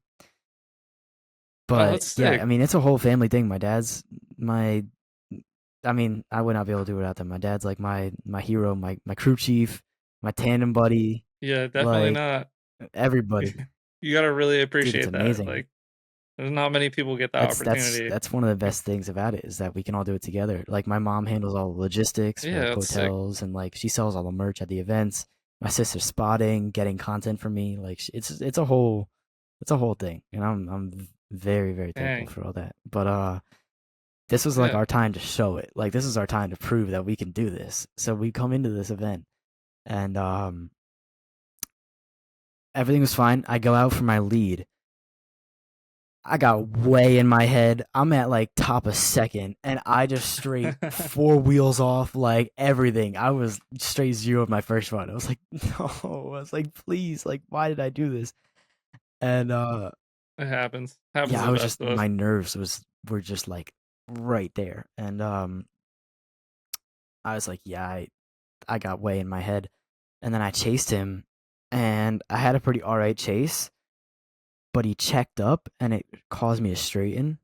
But I guess judges didn't see that, so I double zeroed. It was definitely time. But I was like, you know what? Like I can take this information and I can improve. So that was not the way that I was handling it at the event. But uh, after that, Yeah.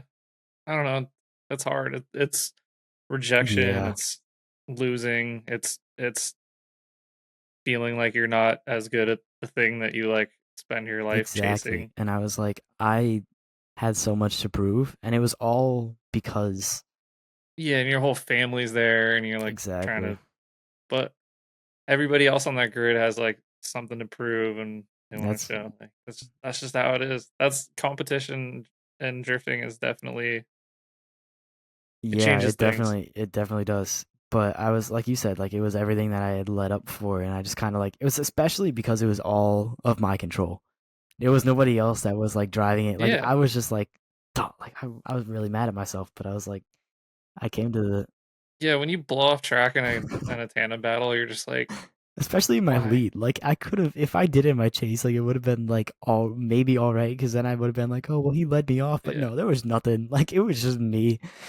But yeah, it yeah. was regardless, it was definitely fun and it was a great experience.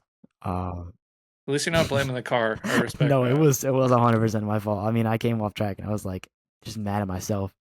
And I remember there were these two kids that wanted to meet me, and I was like literally like sobbing in the car because I'm like, this is all my fault. Like I messed this up, and these two kids are standing outside my car, and I was like, my dad was like talking to them for a second. I was like, yo, dog, like talk to them for maybe 2 more minutes. Like I'm keeping my helmet on. Like, I I'm need like a I'm keeping minute. my helmet on, everything on. Like I'm just taking a second, and I eventually cleared it up, and was talking with the kids. They were awesome, but yeah, I ended up taking that and I was like, all right, we're gonna take this and improve. And so luckily, because Eggert had allowed me to drive that event, his insurance would clear me. And so he runs Hyperfest, which VIR is a fast track. And Bavon was like, I think that you'll be able to succeed here. You should drive this event. I was like, cool. So um I did my first Hyperfest, and it was such an eye opener because I mean that was my first like really fast road course driving, and Is Hyperfest like multiple types of driving, or is it just a it's drifting like event? grid Or life. So like oh, it was okay, it was like that's grid similar life to Grid before Life. grid life. So like Hyperfest has been around since like 2008 or 6 or something like that. Is it just like an East Coast Yeah. thing? So it's at Maybe they do have.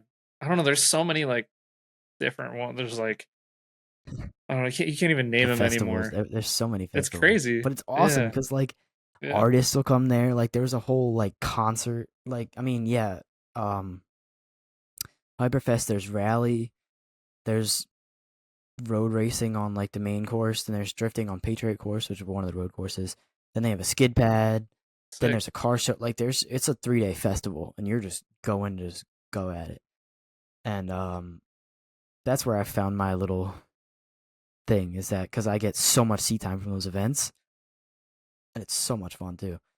But yeah, I ended up driving with Vaughn. I was chasing him, and then he chased me on Patriot. And I mean, Patriot, just to give you some perspective, it's you're starting at the top of the well, they send you out on like the bottom of the hill, and then there's a couple turns in the back, and then you come up. There's a long straight. All the guys like Vaughn and all them, they're clicking fourth and just throwing backies. I was not there yet, but like they're throwing backies into this corner, and it's right at the top of the hill. You slow down a lot, and then you get right into drift, and you're just going downhill, and it's just back and forth and back and forth, and then there's like stands right here, and you're flying by. Like it's a really good spectator track, but I mean you're moving. Like I think I was like 70 to 80 miles an hour, like front wheel speed. I'm moving, like bouncing off limiter in third, Yeah. and I hadn't What? Yeah. What final drive do you I'm at a have in the 391 right now. six So six? I love it personally.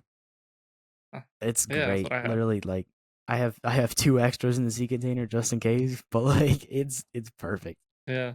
Shout out to all the junkyard 325 Literally automatics. there's a junkyard about like half a mile from our house or from our shop, and they had an auto, which I'm very happy you said that because one of the biggest things that we realized, we welded, I didn't, but we welded an LSD 391. No, no, that is not a good idea because like the open diffs are a lot better to weld because the eventually on the LSD the welds started breaking because the clutches were not like Also, I didn't know they even had a 391 LSD. yeah. Also, those LSDs are worth a bunch of money. I would not have I welded that. we had no idea. But we found that the opens are the way to go, Eh, and like they will stay locked. So I have like yep. two 391 opens just sitting in the um Mm-hmm. the sea container because it's great. But no, yeah, As my friend said recently, the 391's poor man's dude, it's supercharger. great. It's like it's perfect RPM range, like pretty much everywhere for second or third. Like it's great. But so yeah, we were. I mean, I started to run out of. I was starting to grip up and run out of angle or run out of speed. Sorry, because like coming down that hill because I'm just bouncing limiter in third, and I'm like I don't have enough power to like hold it, but like each initiation, Why not go to? Were you afraid to go to I fourth? tried fourth, and it was too much. So that's the only thing that I will say. The 391 was like the awkward like each side there was no middle. I guess, yeah. Well, I guess your transmission final, because I'm on ZF, Uh, so 391 with the ZF is like really huh? short. Yeah, 391 with TR660 like it's pretty short, but not that short. But yeah, I mean, I was starting to grip up, and like each corner, I would just like tappy brake, and then like get into angle, and then it would like start to straighten up, tappy brake, like because I'm like I don't want to drive like a bitch, and then all these people are sitting in the stands like watching me. I'm like I gotta put on a show, like that's what I'm here to do. And Yeah, there's definitely like an added layer to having a bunch of people yeah, and it's watching. cool because from the festivals you get exposure, get media, ton of seat time, and like I love giving rides because I love giving people the experience because they'll never get it. Like it's just it's Yeah, amazing, it's and that's fun, what is great about those events. especially like people's first time in a drift car. Then you want to put on a show for them because Exactly, like yeah. Because then and it but you could drive like 60%, they'd still like Yeah, lose their literally. mind. But that's what I mean, because I'm like, all right, well, I've already driven this track a good bit. Like, I know how it is, but like seeing other people's reactions, like I brought my dad on one of the last sessions, and he was literally like almost crying in the passenger seat. He's like, I cannot believe we just did that, and I'm like, dog, you know how to drift, like you know how it works. But he's like, Yeah. no, like you're like doing it. It was a really surreal moment, but like Who's better, you or your dad? I'm I would say I'm pretty better than him at this point. Um, he would even admit that. I can get him in for his for his opinion, but no, he I'm just trying to like rile up the family dinner, yeah, we're gonna after this listen to comes it. out. He's gonna be like, hey, no, he's my number one fan, dude. Like he'll literally just brag about me to everybody. Like he's Yeah, that's awesome, super and I'm so cool. happy because we'll show up to an event and we're the complete opposites. Like I'll be the young kid. Everybody's like, "Whoa, what are you doing?" And then he turned 50 this year, so he's like the old guy at the events, and then there's just a bunch of like 20 and 30-year olds in the middle. So like we just both like kind of like close it up. Like we're at the ends, but it's amazing. I have so much fun doing all this stuff with him. Yeah, I can't imagine. I yeah, it's pretty Yeah, sick. All right, so Hyperfest. yes, I was just like kind of scared because I'm like, I mean, and it's a road course, but it's like a built for road race cars. So like the track is thin, and I'm like, Yeah, I mean, with we're moving, and I'm like, if I go off, like I'm gonna hit a tree or something. Like there's like like this could be bad, and so it yeah. was, but sim, I found VIR on Assetto, and I took a streetcar out on it, and I was like, all right, this is the line I need to take. First lap out, I just clicked third, and I was like, all right, cool, this is just like the sim, it's just like the sim, and I was like, bet, and everybody's like, whoa, like that was your first lap out. I was like, dude, I'm telling you, I'm like, I'm Like I put in I'm the practice. You guys weren't paying telling you, attention. like this is where you need to I had the be. cheat Literally, codes. yeah, it's like a cheat code because it's free, not free, because this equipment does get a little bit much, but you're not paying Yeah, for tires, you're not paying for fuel, for like you're not paying for travel to a test day. You're just walking into your room or your basement or something like that, your living room, and just turning it on and just driving. Like it's the best seat time, in my opinion. I mean, obviously, you could get better realistic seat time, but at a much higher cost than this, which is yeah, yeah, definitely. I'm a firm believer in The Sims, but yeah, it was definitely good practice for VIR, and on the second day, Vaughn was like, hey, we're doing our demos on the pad, on the skid pad, and he was like, you wanna come out and drive? I was like, yeah. He was like, all right, be there at this time. So we show up, and I mean the demo cars, they're centrifugal supercharged Coyotes, so they're about 800 to 850, and I mean these cars are built Wild. to be on limiter, like just to sit on Yeah, limiter, like that's all they're built for because they're built to put on a show. So like yeah. they I don't know if you've seen videos of the demo cars, but they're literally anytime that they're in Mm-mm. drift, they're like just bouncing off limiter, grab e brake, bounce off limiter, bounce like that's just what they do. And I'm like, I ain't all there yet. I'm like, I hit limiter too many times, and my car's gonna go into limbo. Like I can't like I'm like I don't know Yeah. about that. And Are you just like stock ECU with like a tune on I'm it at still this stock point? ECU as a tune. Um, looking to change that, but yeah, it's worked. Everything had worked since. uh, Well, yeah.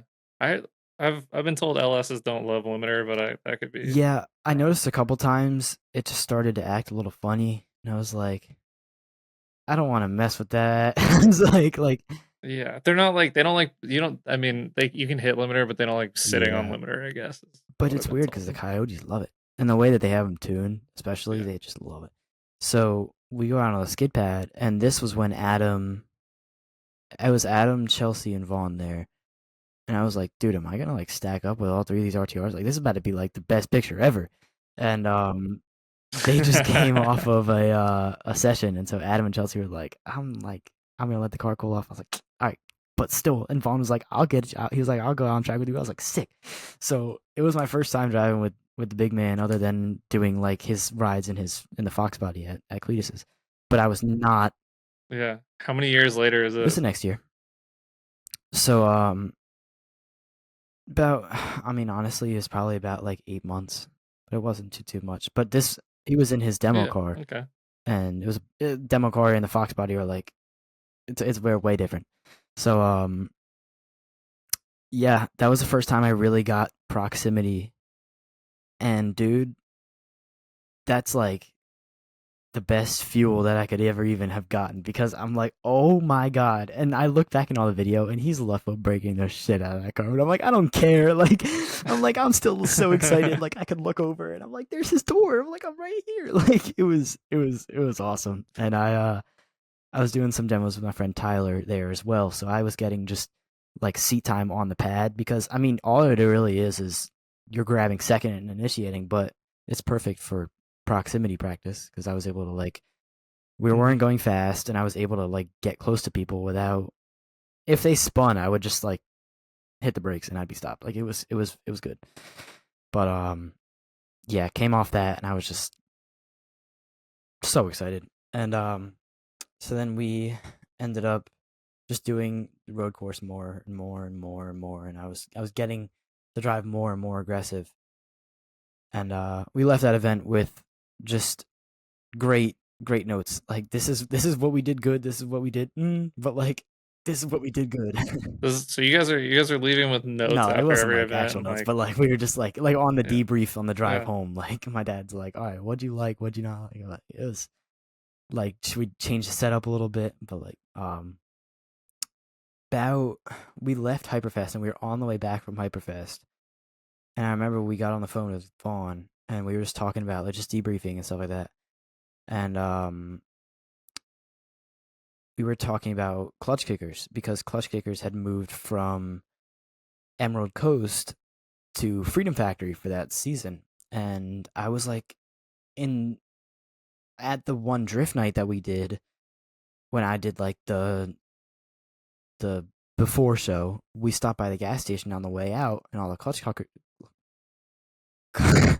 kickers guys were at the gas station. I was like, and they were like, I'm gonna tell him you clutch said that. cookers. Just kidding. But so they were at the gas station. They were like, yeah, we saw you shredding, like, good job and everything like that. And I was like, how do I be a part of it? And they're like, what? And I was like, I want to compete. Like, I want to get into this. And they were like, So this is like, I have a question though. Like, at what point were you like, I want to do this competitively? Was it pretty much right away, or was it like after you started to get comfortable in when the I was car? about 4. Because Okay. So you wanted to make this like your yeah, job. You want to be a yeah, that professional was driver. my Like my that's tunnel vision. As soon as I saw Vaughn did what Vaughn did, I was like, I want to replicate that. Like, I want to be there, like, doing that. Like, that's where I want to be. So I knew I wanted to do competitive drifting. So this was like, what are the next steps to get there? And yeah. so we were talking with them, and they were like, I don't know if you're gonna be cleared to drive. And I'm like, there's got to be a way. Like, there's got to be a way. Yeah. And that's when we figured out that organizers' insurances are different than the track's insurance, because later that year, right after Hyperfest, um, we were talking about it, because I've been in constant contact with them. Like, how are we looking? Like, am I cleared to drive? And I was talking with Vaughn, and he's like, you're gonna be severely underpowered. And I knew it, because I mean, 415 wheel, 405 wheel, that area. Like, I mean, there's Jonathan Nairn competing in clutch kickers. Like, Adam is competing in clutch kickers with his 315s on the back of his E36. I'm like Yeah. Well, it was more of like a pro spec event than anything. But he was like, well, yeah, but like I don't know. You've seen people do well. I think the banks require a lot of power, but that's why I kind of miss the old track. Like I actually enjoyed watching clutch kickers because it was yeah, like it seemed like the course was very it wasn't it was horsepower. technical. it was it wasn't favoring horsepower Yeah. builds. Like you could just have like a grippy setup and still do well. But the challenge with like the bank tracks is once you get onto banks, you need power, and that's like kind of the The iffy. I don't know. It like takes the fun out of it. Like I want to see like a I want everyone to have a shot kind of thing, not Yeah. just who dumped enough money into the engine Exactly. bay. Yeah, and that's why we did it kind of strategically because they were changing the layout at the Freedom Factory each round. So round 3, they did a strictly infield layout. And we're like, And you're like, that's we're going to exactly that what we one. did. So we were like, and so I was like, Yeah. we're like, yo, like Vaughn, like this is they're doing an infield layout. Like I know we're gonna be underpowered, and he's like, I don't know, like let's see. And I was like, we're doing this. And we're like, all right, so like we're doing this. And I was not the one that made the decision because I wasn't funding it. But my dad was like, this will be beneficial. I was like, thank you. So we went down there and So your dad's like investing in your future like racing yeah, program essentially at yeah. this point. It's he's like Yeah. I was gonna say that these stories don't add up to 18 no, grand. there's It's like I think we're a little bit above that. We might have to check in with dad no, on that I'm one, being but honest. I'm being honest. It was a lot of it was sponsor stuff. But that's cool. yeah, there's a good amount of it that was him. But and that's why people are like, "Daddy's money." I've towed to enough events to know what this stuff Literally, costs. and people are like, "Daddy's money." I'm like, you know what? I'm not even gonna deny it. Like, I'm like, I'm trying. Like, No, I but mean I think your heart's in the right place. Like you appreciate it. Like what else are you gonna yeah, do? You know, like you have a dream and you have a parent that wants to help you get there.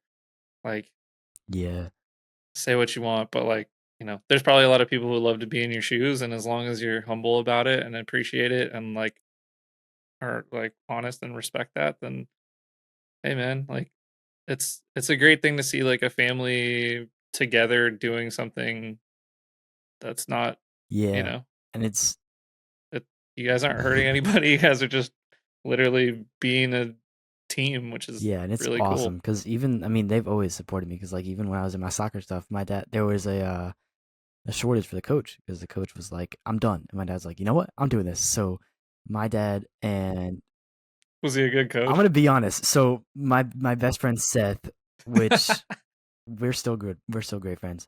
He's his stepdad and my dad like became like this for coaches, and my dad had the teaching background, so he could rile everybody up, and he was like, uh "All right, this like I need all your attention." And he's like, "Chuck, go!" And then like Chuck had the soccer background. That was my friend's stepdad, so he would be like he would get all the plays and stuff like that. But I'm not gonna lie, he was a great coach. He was a phenomenal coach. But that's cool. the support has always been there, and I'm so grateful for that. And so yeah, like when I mentioned this drifting thing, they were like, yeah, like if you have a plan, like we're gonna believe in you. And I'm like, I I have what's up? another question for you. All right. So like you're in high Yes, I'm a school. junior. Just started my junior year. What's it what is it like being the dude who drifts in high school? Like do you get it or do people think that's really cool? Like are people just like holy shit, you get to go do that? Like are girls into it or I'm you gonna know be like completely you know what I mean? honest. Like Absolutely nobody cares. Like nobody cares. Um, yeah. 99% of it is sports. Um, my girlfriend plays lacrosse and field hockey and stuff like that.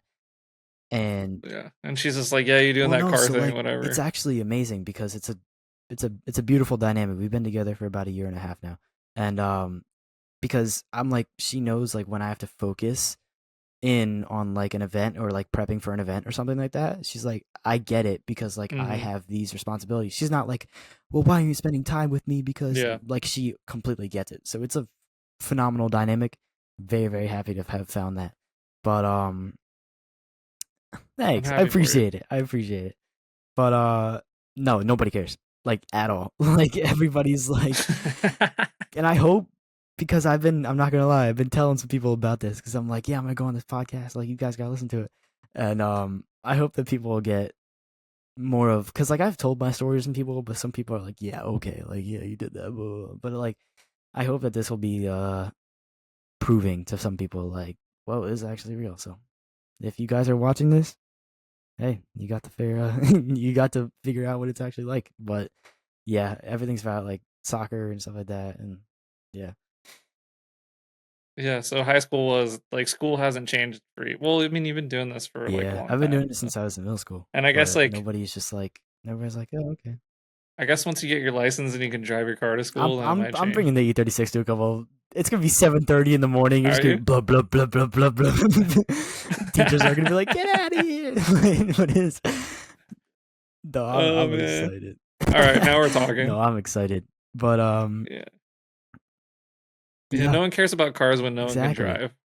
But when you start pulling up to the school parking lot in your race car, I think things are And gonna get a little everybody's different. so my girlfriend's 8 months older than I am, so she's had her license for a while, Hmm. and so she'll chauffeur me all around, and everybody's like, "How are you the one that has like all of the driving background? Your girlfriend's driving you." I'm like, "Shut up!" Like I'm like, Hey, I still like dude, it's being passenger great. I princess. It's I, great. I kick my feet. I'm kidding. Yeah. I don't actually kick my feet up, but like, I get aux. We get to go to Starbucks, dude. It's amazing. But dude, it's great. But yeah. Honestly, I hope people figure it out. But I mean, we just Yeah. finished our third week for junior year, and Do you still have A's and yeah, B's? yeah, which I found out is a really really hard dynamic now. It's a lot harder in It's a high lot school, huh? harder because, and I was like, guys, like, can we get a little bit of a like leeway on this? Because I plan on going up to like our local colleges because I go to like Towson High School, which is like our local city, I guess you could say, and Towson University is like literally across the street, and so like all I need is a business degree, and I'm set because I have a whole plan which I'll get into, but if Okay.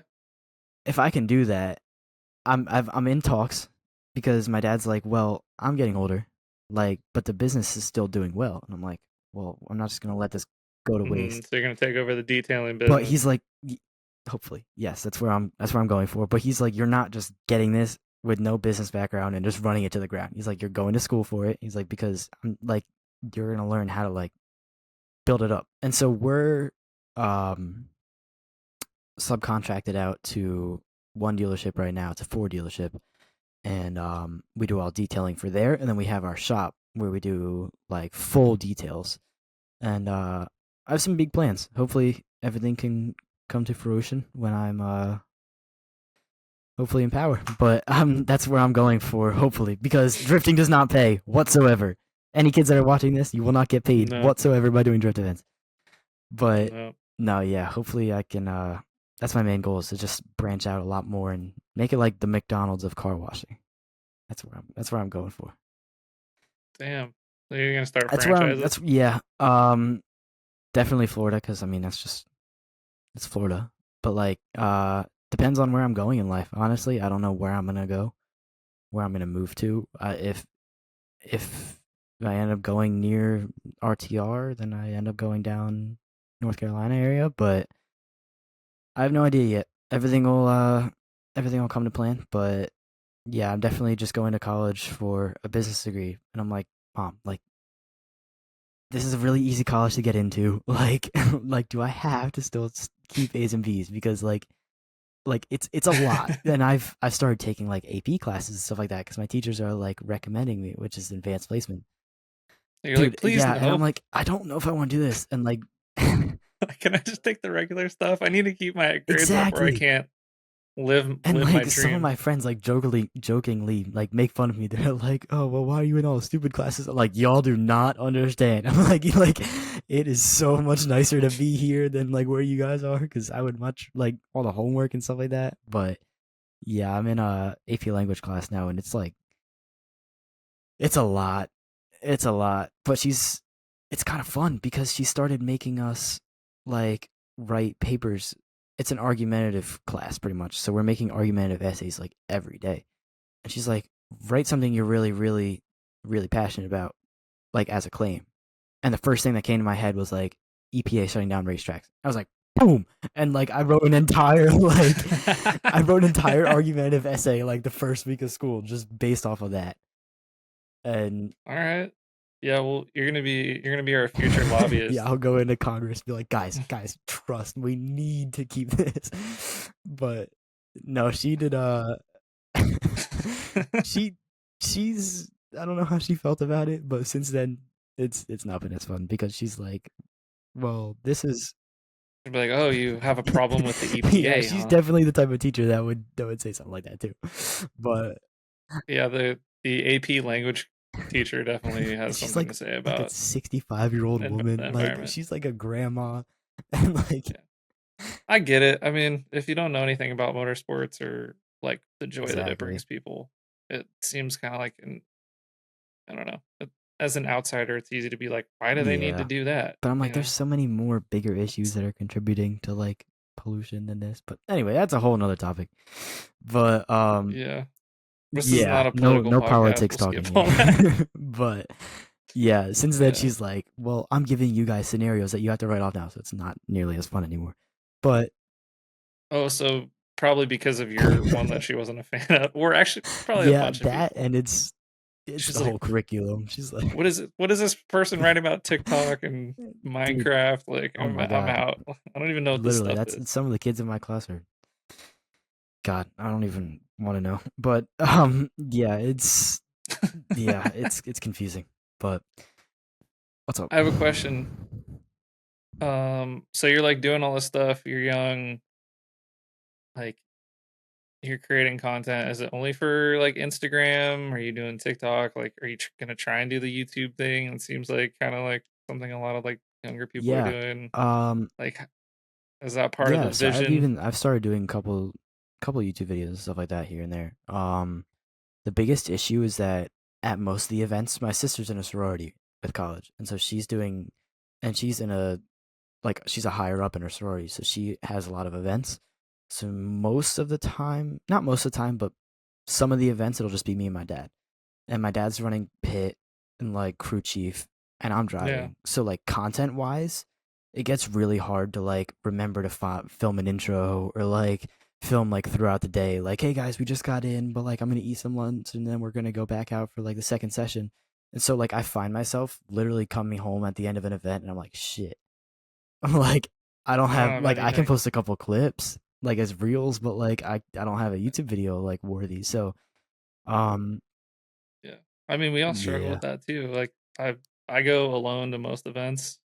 So I'm just like, yeah, people are like, you should start a YouTube. I'm like, I don't have Yeah. time. Like, I gotta tow my car there. I gotta work on my car when it breaks. Like, trying to Yeah, drive and it's also. like definitely like love my boys like Barry Digital Adrenaline. He's he's like dude, This he's stuff's like my sick. older brother at this point. Like he's such an Cool. awesome guy, but he's at a good amount of the events that we're at. He's like, "Yo, here's this content." I'm like, "What do I owe you?" He's like, "Dude, don't worry about it." I'm like, "No, like come on." Like but he's just such a genuine guy and like I love that Yeah. guy. But You got people on your team trying to yes, and I'm keep it so going. grateful for every single one of you. If you guys were listening to this, you know who you are. But it's, I mean, like I said, I wouldn't be here without it. But um, yeah, I mean, where was I? I think we got lost on the Yes, clutch yes, yes, yes, kickers yes. part. Where you're talking about going to clutch So kickers, we were on the way back from not Hyperfest. the Yeah, other not name. clutch cookers, but but we're coming back from Hyperfest. I think you just honestly, I think you coined that. I don't think anyone said that before. I've that never was heard that was it. straight like complete stutter, by the way. Like that was no. If any of you guys are Yeah. watching this, there was no no harm. But my bad. But we're like, yeah, we're gonna go to this event, and so they ended up clearing me, and so we get down there, and the pits on the Freedom Factory. It's weird because the pits are on one side, and then all the like merch and stuff is on the other side. So Cody from Funhaver drove down and had the entire Funhaver booth set up. So my mom wasn't selling merch at this event. But so but she was still like making sure, like I would come in, she's like, boom, like here's a shake, or like here's a ham sandwich. I'm like, perfect. So dude, Oh, I'm dude. so blessed. Like literally, and better yet, we ended up getting an RV at the beginning of the 2022 season. And so like, dude, I literally can like I pull in, Oh, I get out the car and I hop into and like you can the just chill. AC, like I could like dude, it's like Oh, oh, dude, what I was luxury. so I mean, you need that in Florida, dude, though. it was bad. I ended up Yeah. we got the cool Yeah. shirt just for that cuz I was like on track. I think it was I need to get one of yo, those. I'm not even lying. Is It's that a a game changer? whole game changer. Like it's insane. I'm so happy that I have that cuz like I just have the switch in the middle like on it's bolted to my transdome. I'm just like and it's just like ice. I'm just like because clutch Oh, dude, kickers, I'm getting that. dude, it's I'm so getting that. worth it. Like it is so worth it because clutch kickers requires like fire suit and like obviously I have a Hans and like helmet, shoes, everything. But like on track temps, Right. like on the pavement, it was probably like 105, and in the car with all like the holes that are just like drilled for some outlandish reason. I don't know Yeah. why, but like, dude, it was Yeah. hot, and I was like dying in there. But so we get down there. I have practice. Everything's fine. Sorry, I missed a crucial step. On the way down, we stop at the RTR lab, and I ended up uh talking with Vaughn because he was like, I have this in this I forget the name of it, but his name is Ross Bentley. I don't know if he's watching this because he's a big like grip racer guy, but he teaches classes, and it's a lot of like mental type of thing, like to help make you more focused and stuff like that. Oh my god, like it was. We were we were locked in this room. No, we weren't actually locked in this room, but like we locked ourselves in this room that was like it was me, Colette, LZ, Chelsea, and Vaughn, and the guy Ross. And it was an 8-hour session of just like figuring out how to deal with uh like mental stuff like Oh, that. that's cool. Oh my god, did that help me so much? Because like I was still fighting the thing where I was You, like, man, like the whole fire thing, and I'm like, I just have to trust my equipment. Like I have fire suppression, like I yeah. have a fire suit on, like it's gonna be all right. What was like your biggest takeaway or things that you've So learned from there's that? this thing. It's a little inside joke between all of us, but like we so Ross taught us this one thing, and it was like very meditation esque. Um, and I Hmm. don't want to spill all his secrets, so I'm just gonna say one. But he we had this lemon, and he's like, bring your breathing, like just calm your breathing, and once your body is like relaxed and calm, like try to trigger all five of your senses with this melon, this lemon.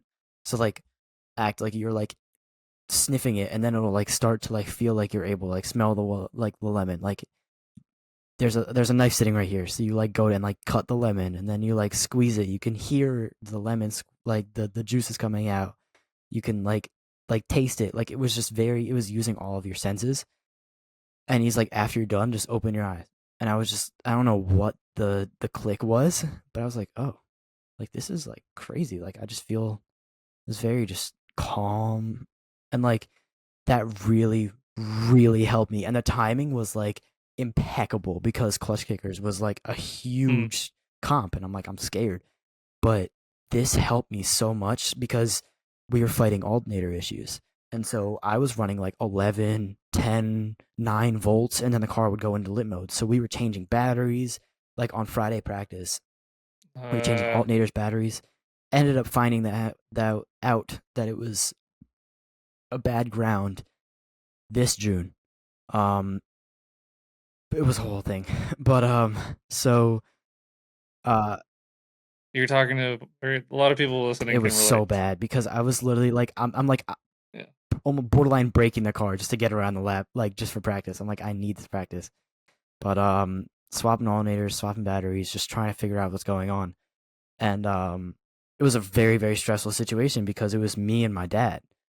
And so, like, I would just get out the car, like, take my helmet off. I still had my suit on, and we're just like trying to wrench and like see what's going on. And Yeah, and have you like progressed like working on yeah, cars? Like you yeah. know what to So do I now? mean, I don't know the Cool. whole like everything ins and outs, but I'm pretty Yeah, yeah. you got time. I'm pretty close because I've just been watching and like trying to get more hands on with everything. And so it's definitely helped me a lot because like now I can just tell if something's wrong or like suspension setup wise or like I get on track. I'm like the rear is too soft. Like we need like stiff or like something just random. Like I it helps me to be able to diagnose what's going on. But so we got out on grid and we go for qualifying and I think I turned the car on and it was at like 10.8 volts and it was like 10.7, 10.6, 10.5 and they're like 3 like I could see the tree just like lighting up and I could just see it Oh going man. down and I'm like I got to go. So like I came out the gate and I ended up throwing down I want to say like 35th because there was 80 drivers there. So Dude, yeah, what they it's were so wild. doing, they took the top 40, threw them in the top or threw them in the bracket. The bottom 40 were rerunning. And I'm like, I can't afford to rerun. Like the car is like, like we need to throw this thing on a battery tender and let her chill because like I cannot afford to rerun right now. And this was Saturday morning, so Friday practice we had been running the entire thing like it was bad, and then Saturday morning was qualifying. Saturday night was top 64. Sunday was top 32, top 16 to finals, and got by qualifying. I think I got 35th, and with everybody else that was in front of me, because this is my first round and it was the third round. So there was a lot of points leaders ahead of me. So I was one of the last people to go, which helped me because then there wasn't less people to bump me down. And I think after everybody ran, I got 39th. So like I was right on the line of like having to do a rerun. And I mean, my sister, my mom, my dad, and I were all just like jumping and like cheering like in the pits That's because so I was like, cool. I can't like the car might just die like in the middle of my run and then I zero. Like this could be Yeah. bad. Yeah, yeah. And so we finally were able to just figure out that it was also because of the heat. Everything was getting so hot. Alternator was just slowing down, and then like it was getting bad. So I make it into the battle for top 64, and do you know Lee Yearwood? Like he's a big RB guy from Florida. Nope. Um, yeah, so he's cool. He's a great guy, but it's about an 8 or 900 horsepower like RB30 S15, or it's a 13.5. Interesting, but I was like, man, this thing is sick. Sounds amazing. Like I'm a JC guy over RB, but like it still sounded amazing. My But guy. I was scared because this guy's like great friends with Adam, and like I know he can drive because I've seen a bunch of videos, and I'm like, I don't got the power. So we put those rear tires, and at the time I was still running the Kumos. Um, we put those rear tires at like something like 15, I want to say, or something like that, because we were just trying to get grip. And Yep. Yeah, grip is everything. Horsepower means nothing as long as you I mean, if you can't put that power down, it doesn't do anything. It just makes exactly. smoke. But we were finally able So to figure out that I could go a lot quicker. And so I went into my top 64 battle, and I go into the first corner, and I look at it, and I'm like, perfect on zone, like on the first zone, because people have been going off and digging ruts. And I was like, if I go off, like, I'm gonna eat it. Like, I gotta make sure I'm in the line. So I'm like yeah. perfectly in my zone, and I just feel a boom, and I'm like, I get sent, but I'm like, I I don't know what happened, or if like if I You knew got I got hit. hit, but I didn't know if I decelled in the wrong Yeah. area. I was like, I know I didn't decel, but it still like started going through my head. Like I was like, did I mess up? So I was like, screw it. I just pedaled to the floor, just like absolutely started going. He ended up dropping a tire on the first zone, got back into it because I was really easy to catch up to, and transitioned over the concrete slab and transitioned back into the other purse handle at the Freedom Factory. And on the second zone, he taps me again, but when he taps me, he spins. And so like I'm going through, and all I could hear, because I have like mufflers on my car, so like all I could hear was just like whoosh, whoosh, whoosh, whoosh, and I just didn't hear it anymore. I was like, that only means one thing. So I was like, just make sure I finish the run. And I finished the run, and then I was on the bank, Yeah. like going back to the start, and I just see him like in the grass. I was like, I was like, okay. So then we and it was nighttime too at this point, so track was a lot cooler. Like it was a lot different surface, Hmm. and so we went for my chase, and I am jumping the line so bad because I'm like, I need to make sure that I can get like as much of a like advantage as I can. Hey, at least you know Yeah, to it do was it that. was my sister, it was Brielle. She's like, make sure you jump the line by like when it's on the fourth light, just before it turns green, like jump so that you can jump right when you'll be right next to him. I was like, all right, bet. So dude, Dude, she's shout out amazing, big like literally sis. amazing. And so I jumped, and he was trying to shake me. So he clicks second, is like all squirrely, grabs e-brake to initiate. And he's like, oh shit, gets into throttle, and he goes off. And I was like, I'm sitting in the wheel. I'm like, oh my God. Like, I'm sitting in the car. And I'm like, Jesus. I'm like, all right, let me make sure I finish my run. So I'm just like doing the same run. I'm like, it's just a practice run. It's just a basic run, practice run. I'm like, all right. And I finished the run, and I came off. And oh my God, that was the first time I ever got hit. So I was like, oh, I was like, geez, that's a weird feeling. But I was like, all right. I had hit that tire wall before. Yeah, I've been hit a lot. Yeah, I had it. It's but the first couple times you're like, It but it's good that you stayed in it. That's pretty Well, yeah, jarring. because I was like, I know a lot of people that as soon as they get hit, They they just just off off throttle. throttle and they spin, and they're like, well, I'm gonna use it to my advantage. I'm like, I don't really want to do that. It's like I want to have a fun battle. Yeah. I'm not calling anybody Yeah, out there if respect. anybody's wondering. I'm just saying in general. Um, but no, it's He's calling you there's out. a certain person that I'm thinking. I'm kidding. I'm calling you out. Don't do that. But yeah, like we came off track, and it was just, I mean, he hit my wheel, which is why he ended up spinning. But I'm surprised that it didn't end up messing me up more than it actually did. I mean, it jolted me a little bit, but like he hit my driver rear. Yeah, you'd be surprised how much you can keep drifting and getting hit Yeah, in and I had certain no places. idea because I had no experience. But there was Yeah. like tire marks like on my door and everything. I'm like, yeah, like I'm gonna come home and all the people are gonna be like, oh, like the tire marks and all that stuff. But I Yeah. mean, so I have white wheels, obviously. Like this entire half of the wheel was just black because it was just his tire mark. Yeah. But so we ended up beating him, and it was insane because I mean, it was my first win, so I was just like over the moon, and it was also a fast car with a good driver. So I was like, I'm not dissing the guy at the U.S. Drifts, the street legal comp with the Nitrous 350, but like this is like a proven driver, and we Yeah. looked in top 32 for Sunday morning, and I had none other than Nate Hamilton. And I was like, okay, like obviously he's an ex-pro driver, like, but he's a phenomenal dude. And he was driving the Clutch Kickers Corvette because his S13 was getting worked on. And I'm like, I know I'm at a severe like deficit here. Like I'm just not like I don't know what my chances are of winning this because I mean it's a supercharged LS6, I think. And but this thing's fast. So I'm like, all right, like I don't know. But Yeah. I jumped the line again. Yeah, Corvettes are Yeah, really quick. yeah, yeah, yeah. They are really, really fast. So our friend Kylie actually had one at the time too. So I like when we would do a private day or something like that, like he's just gat me. I'm like, jeez. But so we went into the first corner, and I was like kind of sacrificing line to try and keep up, but like I was just trying to keep up as much as I could. And I ended up sticking with him for a good amount of the track. But the weird thing about the sorry about that. The weird thing about the track is that when you come off the last zone, there's an inside clip, and then you got to shoot out this way as opposed to just transitioning back into another purse handle.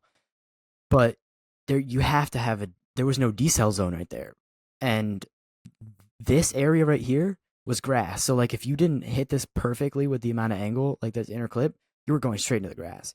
And so everybody was like, as soon as they would transition for that inner clip, they would just tap the e-brake, but there was no decel zone, and so everybody was kind of like, I'm doing it until I get caught type of thing. But it was a little bit sketchy, and it was time for me to lead, and I was just going as like fast as I could, and I ended up hitting that inner clip, and I was like, I have to e-brake because I'm gonna hit the grass. So I tapped the e-brake, and then I feel the nose of a Corvette just absolutely punt the trunk of my car, and then I was like, oh my god! So my sister's on my comms at the time. We had AirPods because we didn't have radios yet, and I'm like, please, like I'm like yelling, I'm like, please tell me I didn't decel in a non-decel area. I was like, please, like I was like, cause I know he spun. I was like, come on, just let me know. And she was like, I think you're good. I think you're good. And Pat Gooden was doing like the like you won, you won. And so we pull up to the line, and they're like, Rhys Conklin gets the win. I was like, there's no way. I was like, there's absolutely no way. And I guess he had just surged too hard, and I was able to get out of that and winning. But then I had Jonathan Nairn, and a video the week before surfaced of his car doing like 1300 on the dyno. I'm like, dude, like, come on. And so we got into that, and Yeah, drifting's dude, well, gotten because it was the car insane. he competed in FD with the year before. I'm like, bro, like, Oh, come on, please. But yeah. So then it was struggle, but he knew I was gonna jump, so I jumped, and he waited for a sec. I'm like, dude, come on, like please give me a second. Which what? no hate to him because I was talking with him, and he is such a genuine guy. Like he is awesome, but it was strategic. I mean, there's 20 grand on the line, like it makes sense, but I was just like, Yeah. like I was just catching a beat in there. So I was I mean 1400 horsepower in drift, no matter what, like with how big the course is. As soon as we got out of the first corner, I was like kind of there, but it kind of straightens out for like the inner clip, and then the other corner, dude, he was like 2 car lengths ahead of me. I was like, I'm done. But I ended up getting 14th out of 80 drivers, so that was like a crazy thing for me because I showed up with this underpowered car, and I ended up getting like It's crazy to me that 400's underpowered compared these to days. everybody else, It's it so was. wild. But like, and for me, I'm like, this thing Yeah. is fast. But then everybody's running like 900, like 1,000, like. But no, it was such a blast. And yeah, it was definitely one to not forget. But So you're gonna I do want more, to. or I really what's the want to. plan? They shut down for this year because they didn't want to run Freedom Factory anymore because it was also tearing Cletus's grass up, and he's like, guys, like we need to figure something out here. Like I'm paying this landscaper to like, and I mean it makes sense because it definitely made it look a little not as good. But they wanted to buy Emerald Coast back, but that's like an extra 3 hours out of the way. And so I'm like, if they do, I definitely do want to try and hit a couple of the events, but not go for like a championship because it's just I can't go down there 5 times a year. Like it's insane. Yeah. But that was definitely like first. It wasn't my first comp, but it was like the first like real like comp that I went to, and it was a blast. Yeah, you Yeah, won some I beat battles. some pro drivers too, which is crazy. But yeah, Yeah. it's I mean, we did Hyperfest again the next year, which was this year. I mean, I missed a couple. There were some little events here and there. Um, car just fighting alternator issues again. We started as soon as we hit clutch kickers. It was just like alternator issues, alternator issues, alternator issues, and I think it was my fault because I was swapping the alternator one time, and I was like, I can do it myself. So I jacked the car up. I take the fan off from my intercooler because it was too like I couldn't get the long top bolt out of the alternator without hitting the fan. So I took the fan off and put the new alternator back in. When I put the fan back in, I didn't realize that the rubber gasket was kind of down. So I think I might have like jammed the fan with the rubber gasket, and then it like shorted into my fuse box, and then it just started like an entire just like trickle of events down. So I think that's my fault, but I think we got it sorted now. But Yeah. I mean, anybody who's driven and works on their cars, like we've all done stuff like that. I got a few yeah, of and I those mean, stories.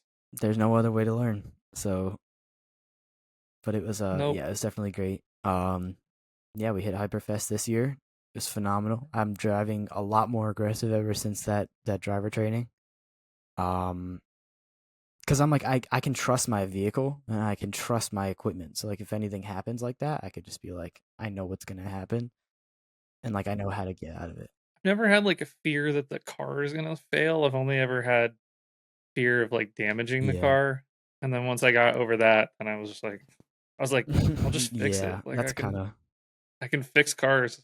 Like if I break it, I'll just I don't know. And then you like break enough stuff where you're like, yeah, because you're who like I figured cares? out how to fix it the first Like, time. I can figure out how to fix it again. But yeah, we'll just chuck it on the frame yeah, puller and order a new shock yeah, body literally. and lower control arm and But at whatever. that same year was when we did the LZ event when I cracked that. And actually, I have my bent control arm. So that was a good I got a little few of those. bend there. But yeah, it was my second lap of the day. And this is when I first like Oof. met Tom and like Josh and them like that. And it was an invitational event. So they were like, yeah, From yeah. Front Street? And it was an invitational event, so there weren't just like random people there. And they were like, Josh was like, let's get some laps. I was like, bet. So I was just trying to like, I was like, let me do like 3 solo laps to like figure the car out. Yeah, I figured it out. I figured it Yeah. out all right. But yeah, it was definitely a learning experience because I made a video. Crashing makes you better. Yeah, yeah, it does, and it tells you how to avoid it next time. But I mean, Yeah. And it's just part of the exactly, game. exactly. And you're gonna crash in front of cool Yeah, people. and It's it just gonna sucks happen. because it was like I've done it. literally there were like 50 cars waiting on grid, and I'm just like bam, and then I'm driving off like all like torn up. My wheels like this, and I'm just like driving like man. But Yeah, but they've exactly, all been and there. I was like, it's my first time, but I know it's not their first time like seeing somebody do that, or I know they've been through it before, so it's definitely helped me figure it out more. But yeah, I mean, ever since that beginning part. I mean, this year has been insane. Um, did Hyperfest early, and yeah, I've been driving a lot more aggressive. So I mean, coming over that hill, I'm just like flicking it now instead of just like e-braking. Like I'm learning a lot. I'm learning to drive a lot more aggressive than I was before, and that's definitely helped me a lot. Um, but doing just there's an event at Pocono called Impact, and it's a strictly BMW event, and my dad and I, it's Oh, that's great. cool. And I do the drift demos there. Me and my dad have done the drift demos. Oh, I started doing them when the car was like when in like 2019. I was just doing donuts around a barrel, and everybody was like, "Yeah!" I was like, "Yeah!" Like it was great. But since then, we started to just do a figure eight track, and that's also helped me get a lot better with proximity because we had bought a G35 as like a street car, but like practice car about 2 years ago. Had it for a little bit, sold it. Same guys over at Lisi Parts were like, "Hey, I have this C5 Z06. It was rear end wrecked, so it can't be like registered. Like, do you want it as a drift car?" And we're like, "Sure." So we sold the G. We have that, and that's what we have now. So that's why you're like Corvettes are really fast. I'm like, yeah, they are because we were both we did Yeah. that in late August, and it's so awesome being able to drive with him and like also it's like everything great at the same time. Like I'm getting chase practice, I'm driving with my dad, and I'm giving people ride alongs. Like it's just it's phenomenal. So it's at my Yeah, home that's track too, awesome. so it's like perfect. But it's yeah, it's amazing. And we at our yearly meeting this year with Vaughn, we were talking about Ford stuff and like how to maybe dabble in a little bit here and there. And they have a shop car. It's an S197, and literally like it has a pull up hydro, but like stock seat belts, stock seats, like stock steering wheel, like that thing is like pretty street car. And we ended up figuring it out that I will be driving that at Ford Fest in about 2 weeks.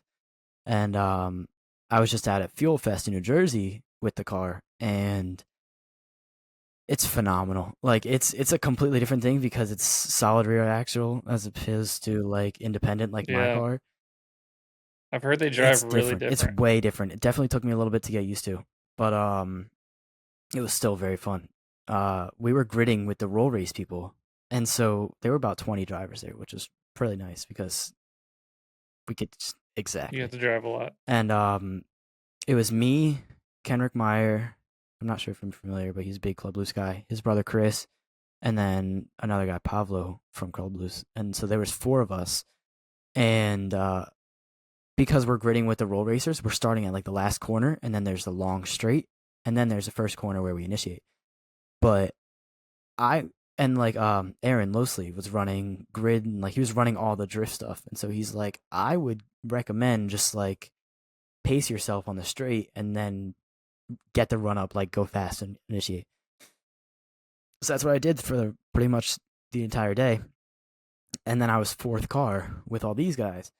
And as soon as we hit the cone where it's like go, they're just like floored. Like Flat out. absolutely floored. I was like, Yeah. "Oh, we're doing this?" Like I was in third and I just ran out third, quick shifted fourth, and I looked down. I was like doing 110. I was like, whoa, whoa, whoa! But it was so much fun because we were all like, it was like 1, 2, 3, 4. Like we were all just like gridded up on the straight, and it was so much fun. Downshift third. So were you entering No, at we that were not. speed? I if I was more comfortable with the car, I probably would. But I slowed down, downshifted to third. I was at about 60 or 70, and I was entering and stuff like that. But it's a fast track, and there's never been drifting at New Jersey Motorsports Park before, and there needs to be a lot more because it was a blast. Yeah, it seems like they're like slightly interested in letting drifting happen at some of these tracks that they didn't Yeah, before, like Grid yeah, Life's that's going to Laguna. insane. Like, do you know how many thousands of laps I've done on Laguna and Gran Turismo? Yeah, Like, dude. Like even speaking of grid life, we I'm very hopeful I get to yes, drive that because Laguna's only like 2.5 hours really, for me, so dude. that would be yeah. They've only ever allowed drifting one time, and Yeah, it because was he was doing that Hatfield, one like like getting a little demo on the yeah, corkscrew, and I was dude. It like, looks like so much fun. Like I can only imagine. yeah, If you do, please let me know how it is because that sounds like so much fun. I'm very Yeah. hopeful. There's like a slight chance that I'm gonna Dude, make it it's happen. So phenomenal. But like the entire Grid Life staff, we were able to get out to Michigan this year. And that was insane because now that James is on the team for RTR, they had all three demo cars. It was Chelsea, James, and Vaughn. And that's a fast, I mean, it's a very long straight. And I mean, it's kind of similar to New Jersey Motorsports Park, but instead of slowing down and entering, it was my car. I've been way more than comfortable in that thing. And there's a clip that it was on the live stream. I was entering at like 110, like in fourth, just like faint and then just like E-brake. And I was like, all right, all right, all right. And there's all three Mustangs right there. They're double my horsepower, but like whatever. And I would just downshift to third, and I was just floored. And like you can see the camera, and it's just like James, Chelsea, jump Vaughn, and then there's just me, and then we were just like all like going. We were stacked up, dude. It was so much fun. Like I need to hit so many more good life events because like those festivals are it. Like it's yeah, so much fun. yeah, I just did Fuel Fest in Southern California, and it was crazy how many people are there. Like it's like a whole different crowd, and then I guess like Grid Life's gonna be like a different crowd. I don't know. It Drifting's is. getting huge. It's It is. insane And to that's me. another thing, like with school and stuff like that, is that people are like, "Oh, are you like the people that go into the intersections?" I'm like, "No, no, no, no, no! Like, don't Yeah, get into it." I'm like, "No, no, no!" Like, yeah. Well, that's what yeah, everyone sees. yeah, and it sucks because Yeah, that's what the public sees. They're trying to get home on a Friday and they're stuck in a 2 hour long traffic jam because people are in the intersection doing donuts. Like, it's just Yep. painting us with a bad picture, and I don't like it. But Yeah. Well, luckily, you don't have to be like the rest of us and learn on yeah, the street in like some clapped out terrible car that we yeah. I built was listening to the ourselves. one with Matt, and he was talking about how he was. I forget which mountain it is, but I guess it's a pretty big drift mountain out by you guys. And like Yeah. he was, I'm not gonna it's name it's drop a it. I it's a think he said certain it, road but if you know, you know. But but yeah. yeah, Yeah. but it's crazy because like that's I'm so not familiar with that, and I'm like it sounds like so much fun because like drifting was like so much like more compact, but like that was like a lifestyle, and now I'm just like I just come home, play sim and stuff like that. But like with Yeah. people, like laws have gotten so much more strict and everything. Like I could never do that. People didn't know what it Yeah, was either. Like it was kind of like unknown thing. And some people did, but it was like it wasn't really like in pop culture as much as it is yeah, now. So you could kind of get away with it a little bit more. And there was just less people doing it. I mean, if you think about it, this is the crazy thing, but like I don't know, there might have been like in like the early 2000s in the US maybe like 1,000 people who jeez, drifted if like, and that's not even like people that went to yeah, events, like and did it consistently. There was definitely under 1,000 in the that's US at the time. insane. I could not even imagine. And like think of, yeah, now there's probably like 1,000 drifters in every like Yeah, community, like Northern California, Southern California. Like it's gotten so big, and there's so many people doing it, and yeah, the like sideshow takeover stuff is kind of a yeah, challenge. It's like there is some overlap, yeah, which is like the hard thing to explain to people and like separate. But like sideshows have been going on since, I mean, since I was a kid. I remember like watching them on the news when I was like that's crazy. 5. Cause yeah, I literally have not heard. Yeah, it's like I a have Bay not Area heard thing. anything Yeah, about it I think until like 3 years ago, and that's like when it started getting like really popular. yeah, I think social media like really started like go international because like dude, they have them like Dude, I all saw over the one in world. like Africa the other day. Like some dude had a Yeah, it's G like crazy. on African plates. Like I forget which country, but like it was like he was just doing donuts, and everybody's like, yeah. I was like, it's like Well, they also have like another thing called like spinning that they've like done for a really long time. Like they it's like a bunch of E30s, and they'll like flick the car in and like let it like roll rollbacks. really really far, and then yeah, well it's like they're kind of like the first ones to do Oh, rollback. okay, interesting. Yeah, like I don't know. There's like spinning It's been a tires thing for a is while. just it's Yeah, international. Japan had their version, like all kinds of places had their own version, and then yeah, Japan kind of made the dude. coolest one. Let's be real. I'm So so jealous, and that's another thing is like with the experience that you guys have, because I know like I was watching. I forget. I think it was like Jeff Stoneback's ones or episode. I forget, but you're talking about how like you guys went over for a God, I'm forgetting the name. Super D. You guys went for a Super D event, and I was just like, hmm dude, that sounds like so much fun. Like, I just want to be able to drive these tracks before they get like demoed and stuff like that. Like Mahon, I know it's not like a crazy fast track, but that's just like it. Like, I want to, it is pretty but it's not like fast. It's fast for how really big it is. Yeah, like it's not a very big track, but they're going so fast on entry that it that looks like you're like like moving. yeah, dude, in person it's Dude, I'm I so mean, jealous. You're making yeah. me so jealous Yeah. right Like now. yeah, it going there changed my perspective on driving and like That's the what's thing. Like, I possible. just want to, because even everybody's like, um, posting videos. Like, I know Jimmy went over there with like, Yeah. And all the Ibisu Matsuri stuff is like cool, but like Mahon is I've been to both. It's really? different. Like yeah. Yeah, I definitely like. That's But you should do an Ibisu Matsuri if dude, you my can at some friend. point. Bring Yeah, the whole literally, family. my friend. You you and Dad will get all the I seat know, and time I'm in the like, world. I was talking with cause like Jordan from RK Tunes. he's a big Yeah. he's a big guy in like our area, but I've become friends with him because like BMW stuff and drift stuff, like, and he's an Yeah, awesome he's guy. cool. But I was like, and he was like, yeah, I just ended up buying a car because it'd be cheaper than renting. I'm like, I don't even have money for like a like another car at this point. I was like, I gotta get just buy it. Yeah, you'll Yeah, get but there it's just though. like, In time. I mean, I haven't really driven much in Japan, and I've been doing this for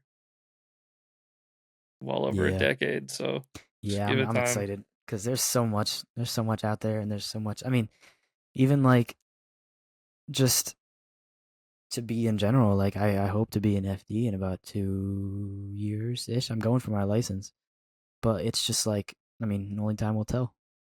But there's just Yeah. there's some bucket list things because we're going to Europe next year for my sister's graduation from high school trip, but it was really late because of COVID and stuff like that. But so now she's a senior in college, and we're going for her college or for her high school graduation. But my parents, because she was like, I want to go to Europe. And they're like, all right, but like we're gonna have to wait a little bit. And they're like, well, where do you want to go? And I was like, I want to go to Japan. I was like, I want to go to Japan. Japan. Yeah. But because it's just like, I mean, that's where everything started, and that's, I want to be able to experience it before it's too Yeah. late. So, Yeah. but yeah, Yeah. there's my story. Yeah. So your goal is to be an FD in the Yeah, next 2 years, yeah, or in 2 years. that's my goal because I mean, my good friend Jaden, he's 15 and he's in Prospect right now, and he's dominating, like absolutely dominating. And I drove with him in clutch kickers, but he got his license through US Drift Circuit, which is different than US Drift. Very similar. I didn't know that, but they're like a pro am event down in Florida, and he was able to get his license. And I mean, yeah, he's killing it, and he's showing a he's a great face for like drifting, for kids drifting, and that's one of the biggest things because I started a kind of a movement. It's kind of been on the back burner, but it's called Young and Drifting, and it's just anybody that's. I mean, I have a friend, Paxton. He has an S14. He drives in like Tennessee area. I have a friend Hannah that's in Alabama, drives a 350. Like there's a small handful of us that are doing it, but I want to try and build it up more because if you think about it, I mean, all the FD drivers, like the current guys, are getting older. Like they're gonna stop driving, and like who's gonna fill it? Like who's gonna fill it? And so like it's trying to see, trying to make people like show people that it is possible because obviously it takes a lot of extra funding, but like it's like Yeah. if you are able to do it, like it And does take a time. lot of time. It takes a A lot of lot of time. time. But like if that's your dream and you're able to follow it and you have the support to back it up, like take that. And Yeah, why like not? Yeah. Yeah, I mean, it's just gonna turn into like any other, professional motorsport where yeah. family is like doing the thing. You're kind of like the future of this. Yeah, and that's what I really, cuz I want to be up there, like I want to be like Jaden is the James the Matfield because he has a Corvette, and I'm like, and I hope to grow him into a Mustang if I'm lucky, if I'm able to, and like we're just like at it, like the original like Drift Alliance, like even though Matt wasn't in Drift Alliance, but that's what I'm like just going at it like all the time, like the two, because like I don't know, it just seems really fun, and I'm getting better at driving, so it's hopeful that I can be up there. So Do you still practice like every day I'm on gonna be honest. I Mastedo, rode for or about an hour and a half before this. Like as soon as you emailed me the link to join, like I'd turn my wheel off. I was like, all right, let's go. But yeah, it's amazing. sick, But yeah, dude? Well, you definitely have the drive. multiple ways. Haha. You got the goals. Yeah, yeah, sick pun. My dad's dad Uh, jokes are rubbing off. But yeah, dude. I mean, it's definitely interesting to talk to somebody your age because I don't know anyone who's as old as you who's has been driving as long as you have. So it's kind of like interesting to get to know what that looks like and how it got to where it's at. It's definitely a completely You know, different a lot of perspective, it, but it's awesome. yeah. Like, yeah, I can't imagine because like when I was in, well, yeah, I dropped out of high school, but when I was in that age, like my life was so different. I like can't even imagine what it would be like to like be going like traveling to drift events and driving and stuff. So it's just it's like it's cool. Um yeah, I started like a little later, but like one of my good friends and like original teammates, Ryan Cotto, like he kind of did a similar thing with his Yeah, family. that's And awesome. like he had a Hachi and he went to FD and like you're on your way, you Nice, know? Like if you keep pushing and like you keep pushing, like you'll thanks. get there. It's luckily one of the I don't want to say easiest, but it's one of the least amount of like steps to get into a professional series of like any Yeah, kind of it really motorsport. is. All all you have to do is go win a license and pay the Yeah, money and like show F1 up. is So like there's F5 at this point, and then F2, like F4, F3, F2. Like, yeah. Yeah, if you want to be an yeah, F1 you're way driver, too you're late. too late. Like if you aren't 2 years old in a Yeah, go-kart like setting like dude, I don't want to brag or anything, but I was setting the track record at my local Autobahn when I was about 6. all right, there you go, But dude. no, it's amazing. And like, yeah, just being able to start out at this young age, because that's one of the biggest things for me is I'm like, I don't want to be an FD right now at 16, and then by the time I'm 25, be like, I'm sick of this. Like, I'm bored.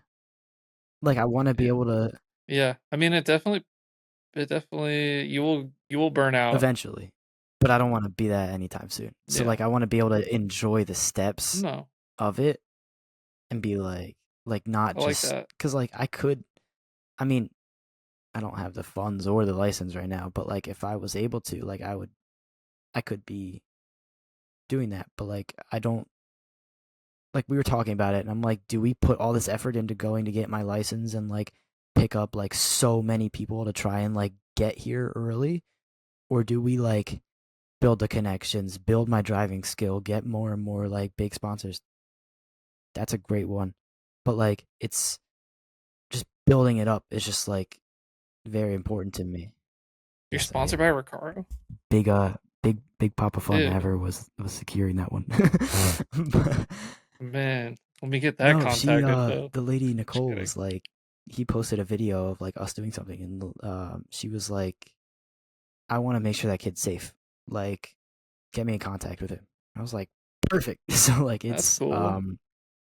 Yeah. That's a huge benefit to like your age is like it gets a lot of attention because it's like, oh, look at this like 16-year-old like absolutely yeah, shredding. You know, people want to, people want to be a yeah, part of it. it's So, I would say like I got some advice recently and it was ride the wave.